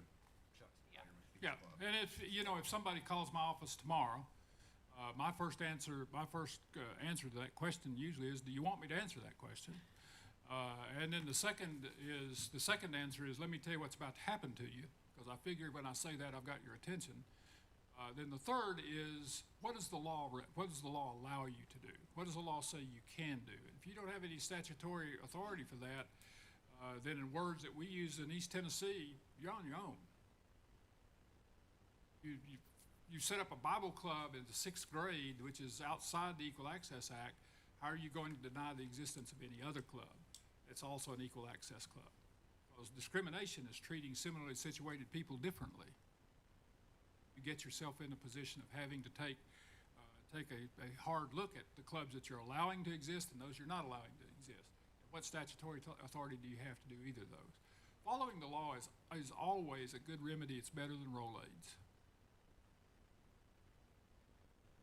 We may be beating a dead horse here, but as it relates to, you made an interesting statement, and I don't know if something just clicked or not. Are equal access clubs only allowed in 7 through 12 grades? Secondary schools, according to Tennessee. So even though the school itself provides education 5 through 12, the club itself is only allowed 7 through 12. That's correct. Okay. That was helpful. Yeah, we have several unit schools in Tennessee. I don't know if are you familiar with the term unit schools? Pre-K through 12. Right. All 13 grades, or actually 14 grades, are in one building. And we have a school system in Tennessee, Richard City Special School District. That is a pre-K through 12 district down on the Alabama line. I represent the school district. They're all in one building. Their Equal Access Club applies only to the secondary school part of that school system. Rogersville City School is the same. Franklin Special School District is the same. They only have these clubs, if at all, in grades 7 and 8, because they don't have a high school in Franklin Special School District. Right. So we have to take a look at the configuration of grades that we're dealing with. So and again, I'm just going to say this to be clear, but the club, an equal access club, would only be appropriate in grades 7 through 12. It's only authorized in grades 7 Only through 12. authorized by law. That's correct. Okay. Childs? So your legal opinion is we should only have this club and any other equal access club for grade 7 and above? 7 through 12, yes. Yeah. Helpful. Any other questions for Mr. Cagle? Hearing none. It was a pleasure. I know we all are smarter. There's no doubt about that. Mr. Chairman. Maybe a little sleepy, but all smart. I've stopped every one of these speeches, and I made a bunch of them, and these people right now, this over here, going to go to sleep when I say this. We've come through 20 months of stuff like we never thought we'd ever see before. I want to publicly thank this school board and all the parents and others for upholding public education and making sure that it worked during the time that we've had. And I hope we can get past this little controversy and move on, because education of children is what this is all about. The education, it's we can get caught up in a lot of other things, but let's remember our goal is education. Thank you very much for what you do. Thank you for taking time to be here, Mr. Cagle. All right, Dr. Horrell, let's keep going through the agenda. I believe we're on item 2. We were on item 2. We now move on to item 3, discussion action on non-curricular clubs. Would like to discuss this item? So moved. We have a motion from Mr. Burnett. Is there a second? Second. We have a second from Ms. Harrison. Floor is now open for discussion. Mr. Burnett, would you like to speak? Sure. You made the motion. So having heard Mr. Cagle's well-informed opinion and answering our questions, Chairman, I don't know if we don't want to consider either adding to our current policy or asking the superintendent his opinion on enacting that, given that non-curricular clubs should only exist grades 7 through 12. That specific grouping. Actually, clarifying, it's not, I just want to make sure we're clear, it's not non-curricular clubs, it's equal access Yes. clubs. The 7 through 12 non-curricular, school-sponsored are different, so. Yes, ma'am. the And third- thank you for the Okay, just wanna make sure clarification, Ms. for the- Harrison. Okay. She'll keep me on my toes for language all day. So non-curricular open access clubs, equal access clubs as defined by the Act. I know we'll clean this up later once we put it in writing. And then we also may need to consider a separate policy for school-sponsored clubs, so that we can have a process that's very clearly outlined for what school-sponsored clubs are. We currently have some that exist, but we may need to have a policy to govern those and any additional ones. As we know, we're going to be opening 9th, 10th, 11th, 12th grade soon. I'd like to make sure we have a clear policy that goes to both ends of the spectrum to support those.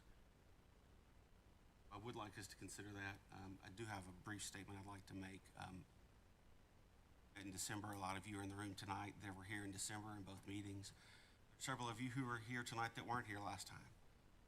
I'll say the same thing again. I appreciate everyone being here. Those spoken, whether I agree with you, my beliefs or not. Your opinion is valued. I will tell you a book that I read every day tells me to love everyone unconditionally. We should love all of our children unconditionally. As I think I've heard several of you speak tonight, should not be allowed. It should be reported. There are mechanisms to report it. I promise you that the school administration will act on it. Administration does not act on it. The board will act on the school administration. I want that message to leave this room to parents, administration, that will happen, and we can be held accountable for that. I know I'm not saying anything that Dr. Paul and I haven't talked about a lot in the past several months. For being here. We are all open and accessible to you. In fact, in one conversation with Dr. Horrell this past month, all want to email the school board prior to today or prior to this month. You had to learn all of our email addresses and send an email address to all 5 of us, and if you mistype one name wrong, then I don't get it, or Ms. Childs doesn't get it. Starting as of, I think, this week, we now have a school board email address. You can email schoolboard@lakelandk12.org, and it will go to the entire school board as well as Dr. Horrell, so that we all receive that communication. You don't have to worry about all of us getting it. Know that that's just one more step in our attempt to be open, accessible, and transparent. So let me go off topic. That's all right. Thank you, Mr. Mack. Good comments. Ms. Thomas. Email that address. For some reason, I'm the problem child, and it's not coming to me yet. So you may wanna, we wanna check with Dr. Terrell. I think she's trying to work that out. I wanted to clear up a couple of things that were said. Someone said, that the teachers, I think, coached the kids to request the name change, and I wanted to clear that up. The student leaders who brought the club to, Ms. Martin were the ones who saw what happened in the December meeting, and who, I believe, did a little reading and decided that GSA, some of the 9 tenets were not what they were in favor of, and they put together a request for a name change. And their name change, sent from Ms. Martin, they wanted to promote a safe and positive environment for all students at LPS. They wanted to explore equity, diversity, and multiculturalism as it relates to students' lives within the Lakeland community. They welcome all people, cultures, genders, orientations, beliefs, and religions. And I said this in December, and I'll say it again, and the letter from Ms. Christopher hit upon the same thing. In December, some people were saying, well, there needs to be a guidance counselor assigned to this group. Well, it may have been a while since some of you have been in a school, but that's kind of an antiquated idea of what a guidance counselor does now. A guidance counselor, and we have 3 terrific ones. They do career counseling. They do, all kinds of students having different issues, and yes, they help us with Angel Tree. I mean, they really do a lot. Kids bond with inside the school, their teachers and their teachers' assistants, and that's who they go to, and they feel like they want some unconditional love, because guess what? Every kid who walks into LPS and every kid who walks into LES, our teachers love them all. They shepherd them all. They shepherd them all through 7 hours a day. That's what they do because they love it.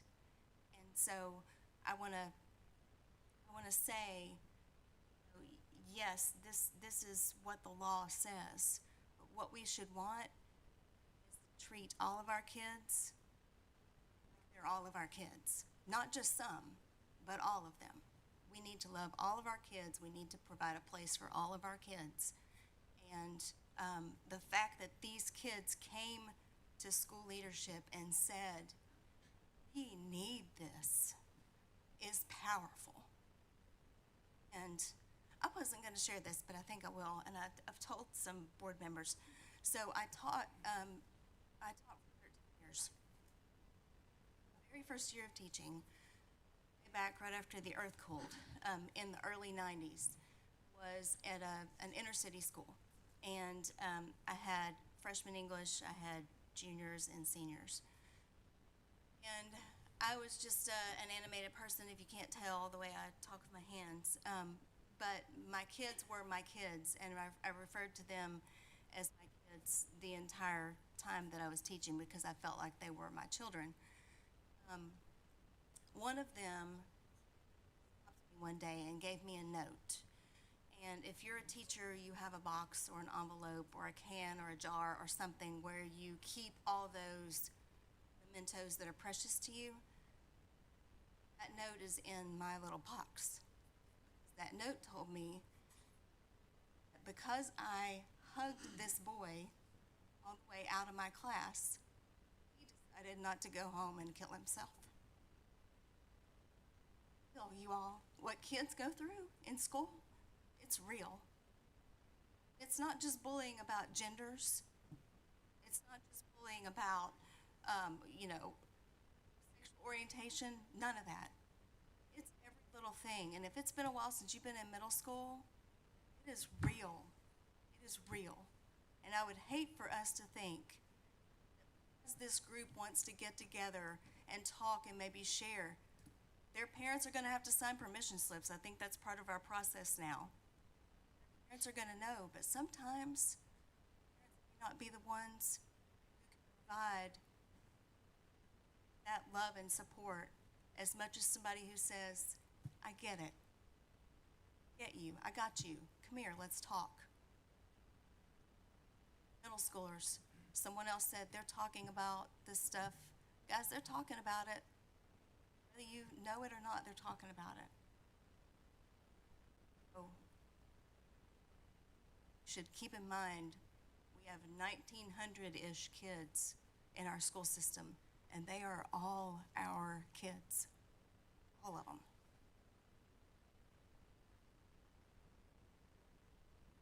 Thomas, I believe that Mr. Burnett made him, I just want to make sure that we all know what we're talking about, just for me. I believe that Mr. Burnett has made a motion that equal access, I want to put words in your mouth, is that what?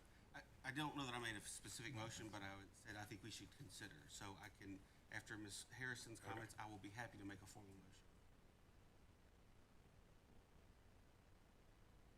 A motion needed to follow the equal access, or we just follow equal access according to the law that it's 7 through 12? Is there any formal action needed by the board, or we just follow the law? And I want to, if I can comment. I just want to be clear on what. Dr. Horrell. I want to acknowledge that all this conversation and the sharing of the legal opinion have been illuminating to me as well. We frequently say in the school system that if we find that our practice is not matching policy, then we either change our practice or we change the policy. In this case, I think it's clear based on some of the information that's been presented and clarified, we do have some situations where our practice is not only not matching policy, it's not matching federal law. I mean, I'm just acknowledging for some of the descriptions of the clubs and the membership in the clubs and the sponsorship versus monitoring. So there is clearly, based on this feedback, there's some cleanup that, regardless of motion, will need to happen. So I'm acknowledging that. And based on what I've heard, as the superintendent, I don't need a motion, or I don't feel like I need a motion from the school board to say, I'm going to go back and get with the school administration at both schools if necessary and make sure that we are following our policy, which is based on federal law. That particular issue. Ms. Childs. Two things. First, I wanted to see if Dr. Worrell could clarify a couple things. First, there was a couple speakers. One speaker mentioned Dr. Worrell had coached. That was the words used. Something to do with this student, this club proposal. Speaker said that someone must have coached them on changing the name. I wanted to see first if you could clarify that the initial approach and the rename came from the students, because I know if I said anything to any of these people, we just waited for this meeting and followed the process. And then secondly, there's been some information shared about the level of bullying by some students, and if you could share a follow-up on that, and then I had something else. Sure. I have not had any contact with the students as relates to the clubs or the club name. So the initial request for the club, as I described, came to me through Ms. Martin, and the change, the request to change the club's name and direction came to me through Ms. Martin as well. So while I'm sure I've said hi to students that are interested in this club, I have not spoken with them directly about the club. So to answer your question, did I coach the students on the name or make any requests like that? I did not. And the second, I am always bothered, disturbed, concerned about any reports of bullying. So I definitely echo everything else that's been said. Certainly if the young lady who spoke or any other student in this school system feels like they are being bullied for any reason at all, I assure you, I take it seriously. I believe we have an administration that takes it seriously. We happen to have a brand new administration at Lakeland Preparatory School, who I know wants to do everything she can to make sure that the rules are being followed and the culture is what we want it to be. So I would echo every previous comment that says if student is being bullied, let us know. If the students themselves are being bullied, I hope they feel like they can go to a guidance counselor or a teacher or Ms. Martin directly. We also have an anonymous tip line that students and parents are able to use to report bullying. I monitor that as well, and in some cases we have had some situations where I do feel like that's been a life-saving, very directly, where that's been a life-saving app that we have used and been able to intervene with students. So it is absolutely a concern and something that I hope we can improve upon. Did you have another comment? Yeah, I just wanted to say that being a social worker, I support us having clubs because I think that students have bore the brunt mental health wise in the pandemic, and they've had the most restrictions.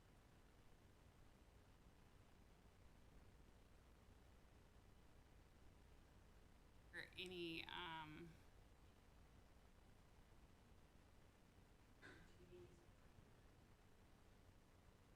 also we, just like I think every profession, we also have a school board code of ethics, and where we sign on saying that we'll represent the entire school community, and this was a student request that was asked upon. I have no evidence to my knowledge that it wasn't done properly and it wasn't put forth by students. And I think, I think schools being open in person, having these nurturing teachers in front of the student, and them having a sense of normalcy of clubs, whatever the club is, and especially one that's going to discourage bullying, because as Ms. Thomas mentioned, middle school. So I just wanted to make that comment. Saracen. I said at the last meeting, I'll say it this, I've said it online. First thing I want to say, the Stop It app is something you can download. Please download it for anonymous reporting. I know people worry about retaliation. If they're the one reporting bullying or anything, the Stop It app is done anonymously, so you don't have to worry about them knowing it was you or them knowing that it was your kid. I know that some people have anxiety about that, so that's the first thing that I want to say. I encourage anyone, and I have offline, and I said it in the last meeting, please use the Stop It app to report anonymously. You certainly don't have to report anonymously, but if you want that avenue to report anonymously so that you feel some level of, so that you aren't retaliated against or your child is not retaliated against for reporting bullying, it is available in there for anonymous reporting. So please, please, please report any of that. And I will continue to march and preach it. And Laura, sorry, real quick, that app is available on the Lakeland School System website. If you go to Parents, Useful Links, Stop It. It's the Stop It anonymous reporting app. And I've actually used it for reporting small things, big things, whatever. So it is very easy and user-friendly. So I certainly want everybody to know that it's out there. The second thing is I sent Dr. Horrell, I know we've talked about this action on non-curricular clubs. One of the things that I would like to request potentially for the policy committee to review is I've sent some example policies or model policies about school-sponsored non-curricular clubs. I would like to see if the policy committee could review those and make some recommendations on how to bring those to make sure we have formal procedures for those non-curricular clubs. And lastly, I think we have all been enlightened here about law is. So I think we all took an oath. I think the school system, Dr. Hull signs paperwork every year. We are going to follow the law. So regardless of what our personal opinions are or what we might want to do or not do personally or what we think or what goes on in our personal life, we took an oath and Dr. Hull signs that the school system will follow the law.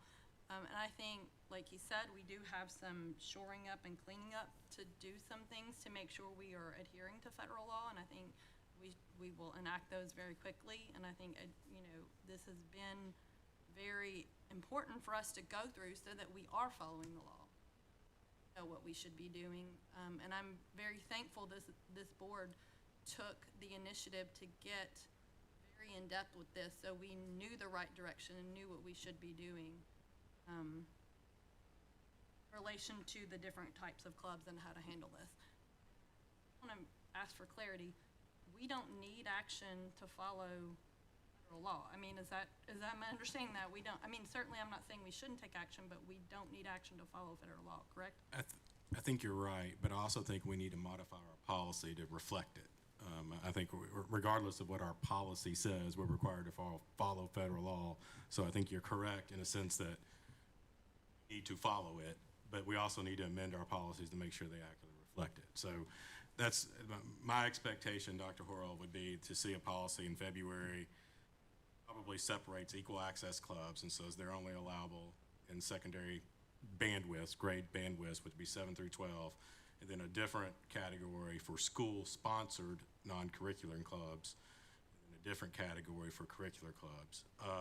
Yes, and my understanding is just even from this point forward, my role would be to make sure that effective immediately, equal access clubs are in grades 7 through 12 Right. at this point, and follow the other specific existing policy rules of equal access clubs. And we need to clean up our language on sponsor versus mentor, because I think Monitor. monitor. I think we meant when we said sponsor, the idea was that it was actually a monitor, but we've been using the language that needs to be cleaned up. We have as well. Mr. Burnett. And to that point, I was going to ask the name of the app because I had forgotten it until Ms. Harrison said it. It's also available on either the stores, either the Apple or Google store. The Stop It app, you mean? The Stop It app. So I was able to download it after the last meeting. So it's available through the link on the website or in either of the app stores. Policy 4.802 is the equal access policy. And just for clarification, it does not say sponsor. The employees of the district are to be present in a non-participatory monitoring capacity.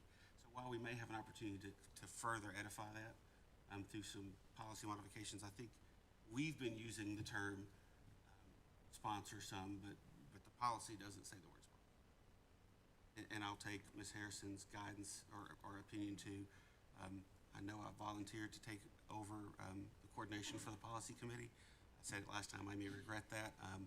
But I think what we can do is work with Dr. Horrell to come back together as a group for a policy in February. Section 2 is the policy to report on today. Section 3 is the section for next month. So we'll do that, but then also add the sections that would go into 4 for those clubs. I wouldn't make a motion. What I would say is we have the commitment from the policy committee and Dr. Horrell to make that happen by February. Very good. Any other discussion on this topic? Hearing none. Dr. Horrell, Ms. Childs. But just to clarify, because I know a lot of people are interested in this, so the newly formed club Allies of Diversity would be able to have whenever their next meeting would be for grade 7. For grades 7 through 12. And that, in fairness, I don't think we need to be talking about any one club. We need to be talking about all equal access clubs, so they'll all be limited, effective as soon as Dr. Horrell can convey that message, 7 through 12. Speak with Ms. Martin about it immediately. Any other discussion on this item? Hearing none. Next item. And if I may, are we able to Yes. invite Mr. Cagle Yes. to go wherever it is you're going? If you're headed home to Nashville, have a safe trip. If you're staying here, have a nice visit. Mr. Cagle, thank you.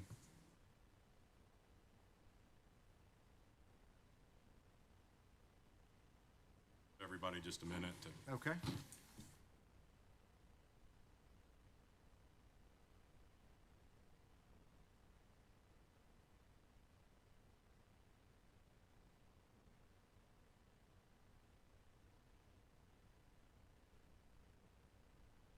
All right, I think we're at a point where we can continue. Dr. Horrell? Next item is approval of minutes from the business meeting from December 13th, 2021. Is there a motion to get this item on the floor? We have a motion. Is there a second? Second. We have a motion and a second. Any discussion on this item? No. Hearing none, all in favor? Aye. Any opposed? Motion passes. Next item. Next item is discussion action on approval of FY 21-22 budget amendments. Is there a motion to get this item on the floor? I'll move. We have a motion. Is there a second? Second. We have a motion and a second. Dr. Horrell, would you like to speak to this? These are changes to federal programs. They're nominal. Any discussion on this item? Nope. Hearing none, all in favor say aye. Aye. Any opposed? Motion passes. Next item. Next item is discussion action on approval of health and safety plan addenda. A motion to get this item on the floor? I'll move. We have a motion. Is there a second? Second. We have a motion and a second. Dr. Horrell? This concerns the public reporting for our ESSER public plan. The board and many community members and staff members participated in some surveying as well as other opportunities for public feedback, and this is the reflection of that feedback in our federally required public health and safety plan addenda. Any discussion on this item? Hearing none, all in favor? Aye. Any opposed? Motion passes. Next item. Next item is discussion action on approval of ESSER public plan addendum. A motion to get this item on the floor? I'll move. All right, we have a motion and we have a second. Dr. Horrell? The very minimal changes to this. This also reflects federal requirements for updating on a regular basis our ESSER plan. Any further discussion? Hearing none, all in favor? Aye. Any opposed? Motion passes. Next item. Next item, discussion action on approval of school support organization handbook. I'll Do move. we have a motion? Is there a second? Second. We have a motion and a second. Dr. Horrell? I do want to note, this is a very thorough overhaul of our school support organization handbook. This was not a matter, sometimes they are certain things we update annually or just a few changes. Ms. Rosales primarily led this work and did a really comprehensive job of making sure that our school support organization handbook reflects the latest guidance from the comptroller. There are some changes that are going to impact our school support organizations. We are already in the process of working with the schools to schedule meetings that we intend to be required for both the officers and the sponsors of those organizations. We want to start doing a better job of coordinating those efforts. We're not looking to disrupt anyone, but we're looking to, as we did with the previous conversation, make sure that we're in compliance with the law, that we're in compliance with our own best practices, and taking accountability for making sure that what those processes are very clear. So I've been through this. I think it is clear, and I think it'll lead to improvements at just the right time, particularly before we start expanding the number of school support organizations. And I appreciate everybody on this board who had any sort of just feedback along the way. It does reflect conversations just from over the years regarding school support organizations. I will note that in some cases we are more restrictive than the law, which is why this requires board approval. If it's not more restrictive, you don't have to get board approval. In some cases, in the interest of clarity and consistency and making sure that we have access to accurate reporting, we are requiring some things of school support organizations that we didn't before. So I do just want to note that. Further, Ms. Harrison? I just have one question. One feedback I have gotten from some school support organizations is it's very hard to get a credit card in the name of the school support organization, that most banks will not allow it. And then I know we discourage personal purchases for reimbursement. So and I'm not speaking against it, and I'm fine with approving, but can we investigate if that's going problem, or if that's going to be a hurdle to them using a credit card, and is there some other methodology we could use to make those expenditures? Because I certainly think that they should make it directly out of the booster account instead of doing reimbursements, because I think that's cleaner. But if they can't get it in the booster's name, which I've heard at least 2 banks so far won't allow it in the booster club's name, that it has to be in a person's name. And they won't even put the booster's name on the credit card. Like, it won't be, Lakeland Touchdown Club or whatever. They won't put that on there. They will only do it in the person's name, and I don't understand why that is. Okay. Can we figure out a way, I don't know what that looks like, but to make it where the transactions more come out of checking account instead of the reimbursements, because otherwise I feel like that forces us to reimbursements. let's follow up on that, and Okay. and maybe I can talk to the person who's having the Yeah. issue, and maybe I can. Well, one of them is Trustmark. Trustmark won't allow them to have, I mean, so that's like a bank, I think, that a lot of our Yeah. boosters use. We will, and I appreciate you saying, go ahead and approve it. I think if we Yeah. could go ahead and approve it, Yes. I will absolutely chase that down. Yes. Yep. Okay. Thank you for the feedback. Ms. Thomas? So there was an issue too, something about using Square for donations, right? I think that got approved in this version. You can use it through PayPal You or can use something. PayPal and Square that interacts with PayPal. Okay. And PayPal, it basically gives us the best opportunity to review Okay. transactions, so. Okay, I just wanted to check on that because I know we talked about that with Angel Trees. But for clarity, Dr. Rose, we talked, you're to use PayPal or Square for collections only, not for any disbursements, not for any payments. That's correct.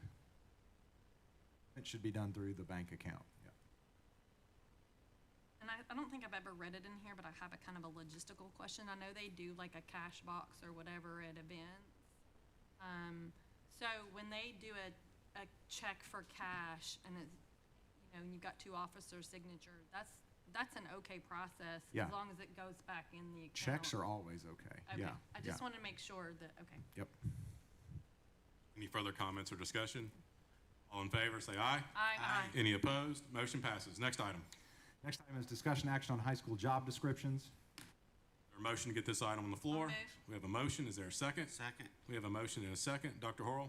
Yes, following our practice, we are bringing any new job descriptions to the board prior to them being posted. We have several listed on the website: health sciences teacher, band director, high school band director, high school theater teacher, marketing and business teacher, and STEM teacher. These only have slight differences really from the When I realized was left off, and that's the law, government, and public administration. law, government. It's on there now, so if you Okay. refresh, it's there. Refresh, it's there.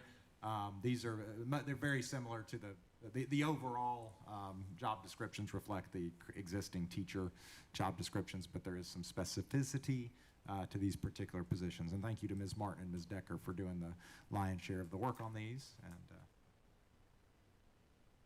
for your approval. Any further? Ms. Harrison? So these aren't necessarily being posted like for the 9th grade.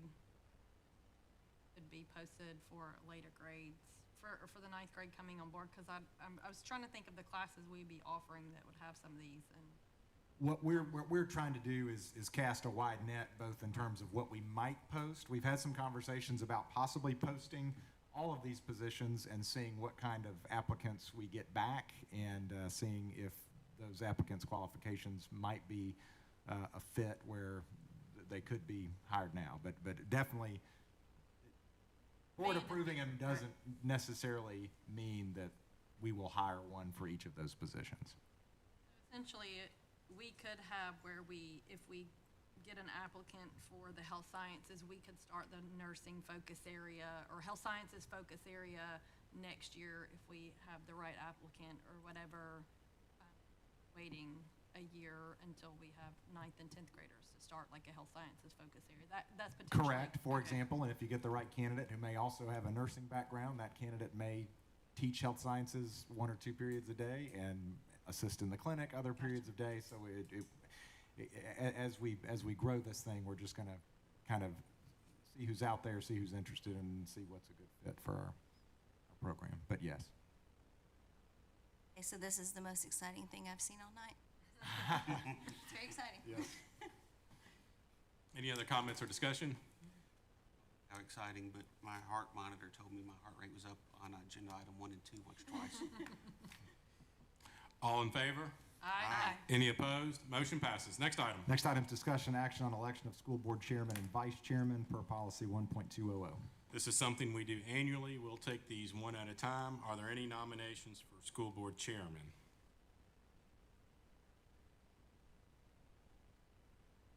I have a nomination for Mr. Floyd. Are there any other nominations? Hearing that there are no other nominations, all in favor, say aye. Aye. Any opposed? Motion passes. Thank you. It's my honor to serve. So it's a pleasure to be here and an honor to be here, and I don't say that lightly. At this time, it would be appropriate to nominate a vice chair. Are there any nominations for vice chair?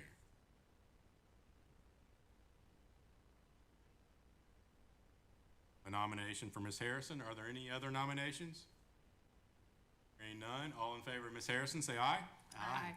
Any opposed? Congratulations, Ms. Harrison. Thank you, I'm very blessed. We'll move to the next item. Next item is discussion action on approval of FY 22-23 budget calendar. Is there a motion to get this item on the floor? I'll move. We have a motion. Is there a second? Second. We have a motion and a second. Any discussion on this item? Dr. Horl? Per policy, this is approved by the board every year. Ms. Rosales coordinates with the city to make sure that our planning schedule is in line with the city's and the state's requirements for budget reporting. Any further discussion? Just for clarity, this is, I mean, I'm looking at the dates and it looks very similar to previous years. There's no changes. Yes. It looks very similar, so Yes, Okay. by design. Any further discussion? Hearing none, all in favor say aye. Aye. Any opposed? Motion passes. Next item. Next item is discussion action on LSS legislative agenda. Ms. Childs. Is there a motion to get this item on the floor? I'll move. We have a motion. Is there a second? Second. We have a motion and a second. Ms. Childs, would you like to speak? Okay, so I previously has sent you last year's legislative agenda and extreme draft that just threw together some ideas of what different members have mentioned in the past. I also looked at the TSBA agenda and the TOS agenda and sent you those as well. So we'll mention that from last year's agenda, the teacher licensure, part of that was accomplished last year. Yay. Stuff that we wanted. So there was for the out-of-state and the increased flexibility and retired teachers, that happened. But the alternative licensure pathways has not been done. So you will see that was on my list. And then the virtual learning, that actually also was done as far as the beyond the when we were in the remote pandemic, there are now circumstances that it can be used for, such as homebound education, alternative school, and such. So that was removed because that was also accomplished.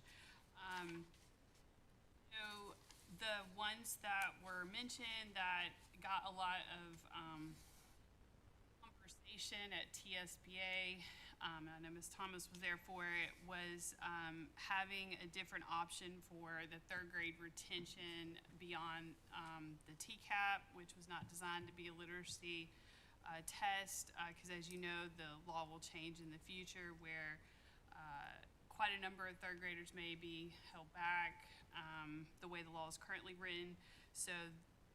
So we may want to have something regarding that. And then at one point, Mr. Burnett had mentioned about a statewide grading scale because the state's is 10-point. I think it's been brought up before, but nothing's gained traction. And I don't know the whole history, but I suspect it's just due to money, which of course is always attached to these bills. Because I believe the 7-point scale goes with the Tennessee Hope Scholarship on qualifications. So I will open it up at this point for discussion on what we have on there, that we've had in years past, what I just mentioned, which again are very tentative based on feedback. And then, of course, if there's anything else that you're interested in adding that,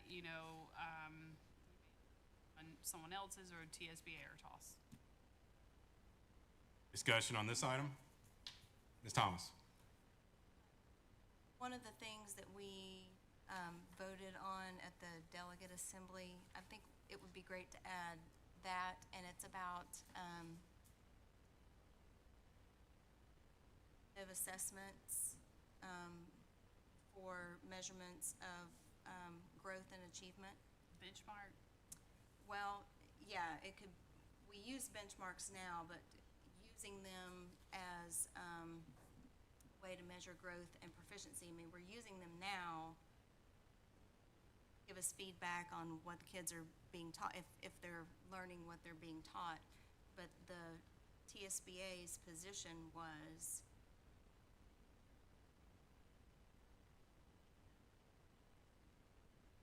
step to use them teacher evaluations, because 50% of teacher evaluations come from, 15% is achievement data, 35% is student growth data.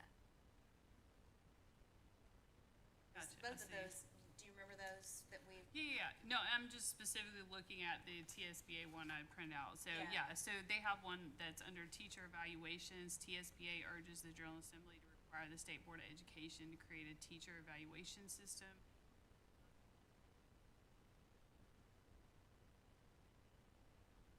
Trying to land on the exact one that you're That's it, referencing. and the reason is, you know, right now with, all the or they're doing case 21, they're trying to figure out, okay, I've taught this, how well did the kids respond to it, how well did it, there are two different kinds of assessments. There's the end of the year, but then there's how are they doing with what I'm teaching them now, and I feel like that needs to be validated. You know, they're in there teaching certain standards, and we have data on how the kids are responding, so.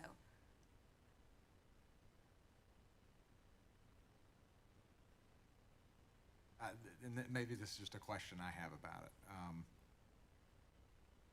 Know that summative testing is high stakes. And the reason it's high stakes is because there's accountability attached to it. Right. And the reason that the kids are under pressure to perform well on those tests is because it impacts the teacher evaluation and it impacts the school's evaluation, system's evaluation.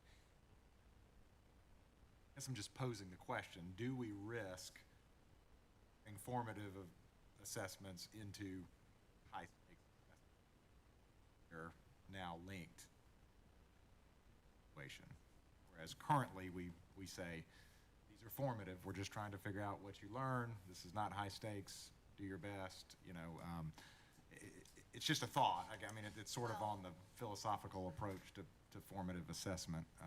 Well, and in fairness, I guess it's hard to get an really authentic measure, no matter which one you use. I mean, if they know that those are the ones that count, then talked about field test things before. Yeah. If the kids know it's a field test, they're not gonna really take it that seriously, because they know it's field tests. But if they know it's something that counts, I mean, it got a lot of support at TSBA.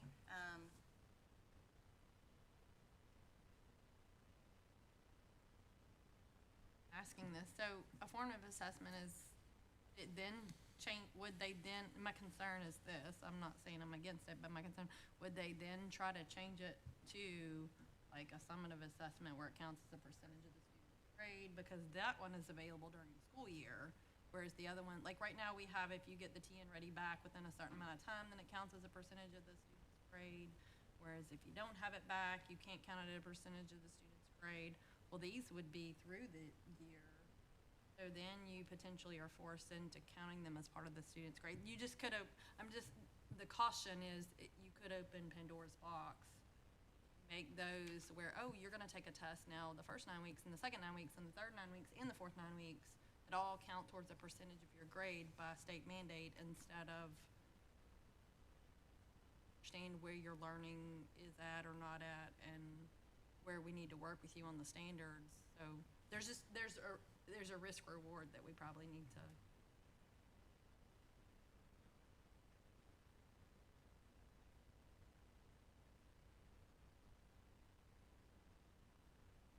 With it or has gone with it. Have more information that clarify, where it would enlighten. They might, because the last thing we have is what we voted on in the delegate. Y'all, and I'm not trying to gum up the works, y'all discussed it and we're familiar with it and we're part of the conversation, and I wasn't. I was just kind of listening and trying to understand, so it may be. I'm not in favor of having a test 4 times a year that kids are graded on, or that, as opposed to just the test we have to deal with now. I'm not in favor of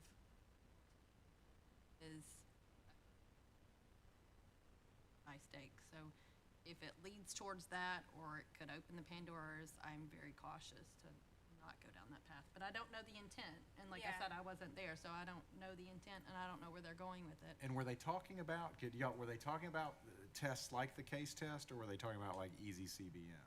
Like where we're, the benchmark testing that? And that's where I have concern, because Yeah. I just, legislature, when they get up there and it goes so fast and everything, I don't want them to open Pandora's box for us that we have.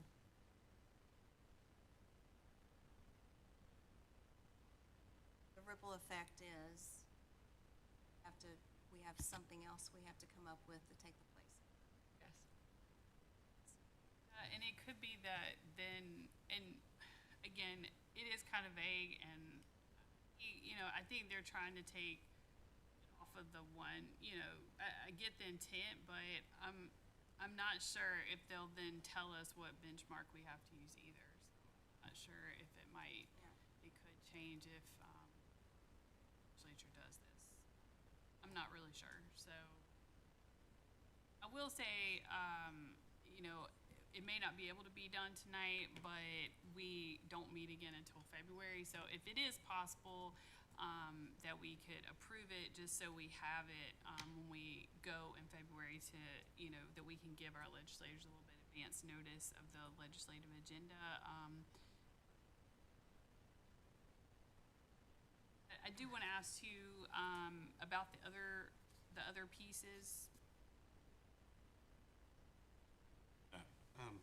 I guess my comment to that one would be, philosophically, I'm on the same page that Dr. Corll is. Formative assessment by definition is formative, it's not a summative assessment. If we switch it to that, it by definition goes from being formative to summative. Even if it's not a part of a student's grade, it becomes a part of a faculty member's evaluation. Definition, it goes to summative and high stakes.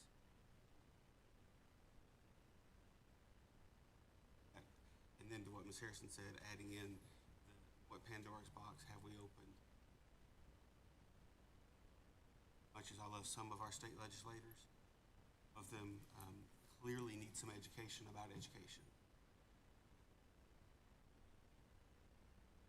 Or to legislate something from Nashville.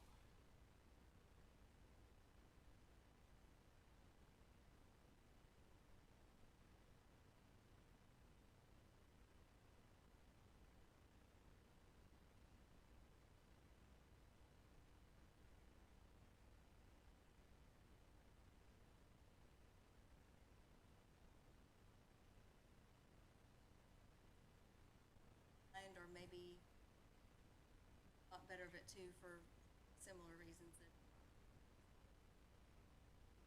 And my second one on the teacher licensure is our draft that Ms. Childs put. LSS urges the Tennessee General Assembly to adopt legislation to increase pathways for alternative licensure or to address the growing teacher shortage. I noticed the TOS one mentions 2 businesses in particular.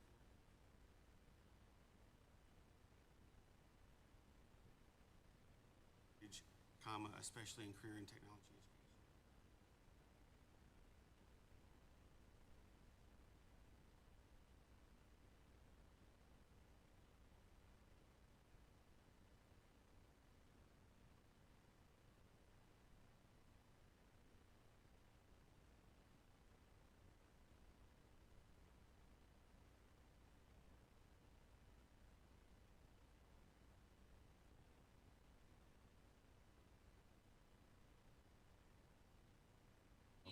Well, any comments about the,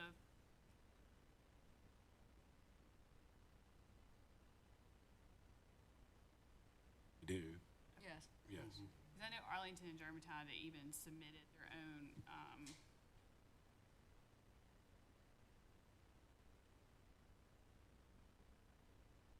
adopted it into one, representative of TSBA, and there was a lot of,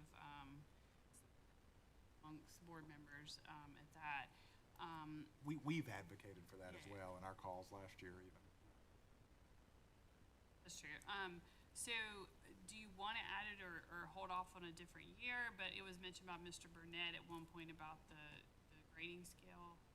And I'm not sure that there's support for it, but I just was I mean, at the legislature, but I was just trying to put down anything people have mentioned. Like the grading scale, add that to a list of things and delete it if you want. I think we've addressed the grading scale here through policy and current. I don't think that's something we need to Policy try to lobby for. And also, Ms. Childs and I discussed this, they're expecting this to be a very short session of the legislature, and I feel like what Ms. Childs put together with that addition, I mean, it gives us the flexibility we need to talk about the things we tend to want to talk about. Any further discussion? So where it talks about school counselors, social workers, and mental health providers increase funding, I do like tosses where they include more items, like in school nurses, like they have a specific one for school nurses. I like that, maybe add that to the list, just generic, another category of increased funding. I know they have a very specific for TOS. And the other thing that I'd like to see there is increased funding for technology, infrastructure, hardware, and software, because those costs are not going down. It seems to be more technology costs, especially for infrastructure, things related to technology. So I'd like to see that added as well. So I'm fine with replicating the TOS language and just adding those to that list of.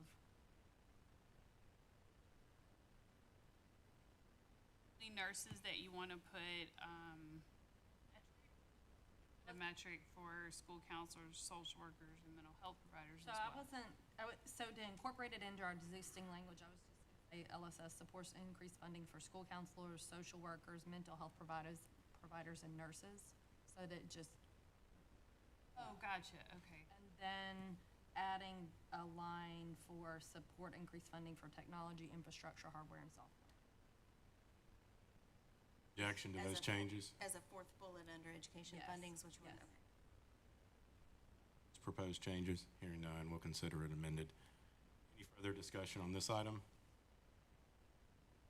None. All in favor of approving the legislative agenda as amended, say aye. Aye. Any opposed? Agenda's approved. Next item. Next item, discussion action on the TSBA Legislative and Legal Institute. This is one where we just make sure we're all on the same page in terms of who's going. Jessica, is that right? Okay.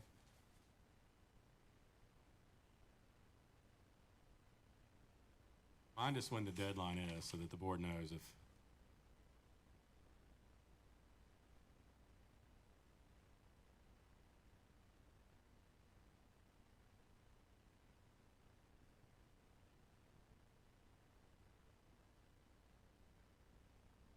Requested meetings with all legislatures, but I gotten, I haven't gotten any firm schedules. I've gotten, like, half of them have responded that as soon as session starts, we'll get back to you, because I don't know, what's gonna be needed. And session did start today, so I'll follow back up with them, but I don't actually have anything scheduled yet, but, I know that they were not really sure, when I asked in advance, of what their schedule would be. February 2nd. So if anyone has any changes, B is currently not going.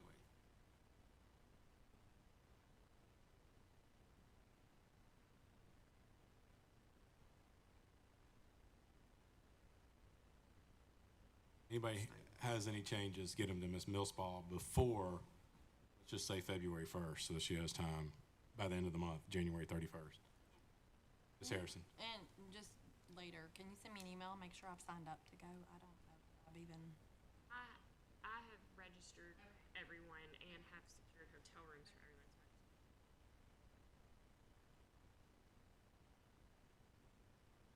Further comments or discussion? Guess I didn't update my count. Did we already update the?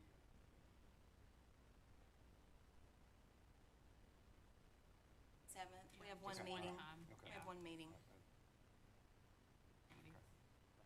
Dr. Harrell, is there any other business that needs to come before the board Oh, on you our missed agenda? one. I missed one. You missed one, number 14. Policy, a review of policy manual, section 2 is on the Thank you. agenda. Yep. Is there a motion to get this on the floor? Move. We have a motion. Is there a second? Second, Mr. Burnett? we have no changes recommended at this time. Very good. Not need to take any action on this item. Are there any announcements? Since to Corey Martin, we didn't get to do that in public, so congratulations. Yes. You are Thank you. correct. Thank you.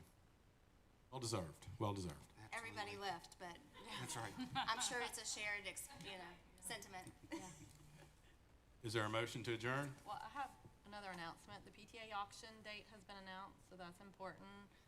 The lacrosse coach was hired, and so they've started practices, which is great. Basketball is coming up. It's a play-in game on Saturday, I think, right? Is that right? Basketball? Already in. Yeah, okay. All West, they had auditions for somebody, I don't remember which organization recently, and then the band All West is coming up, so there's lots of activities for students. It's a really exciting time. And we had lots of art winners. Yes, the art winners. Yeah. So there's lots of wonderful things. Lots of reasons to celebrate right now. And the Lakeland Education Foundation brick fundraiser is still going on. I'm going to start shaming people I know by sending you individual emails to say I don't have your name on the list yet. It's me. And then, Dr. Roll, I need to send you a link. We can do some for those companies that you mentioned, more than one brick for them.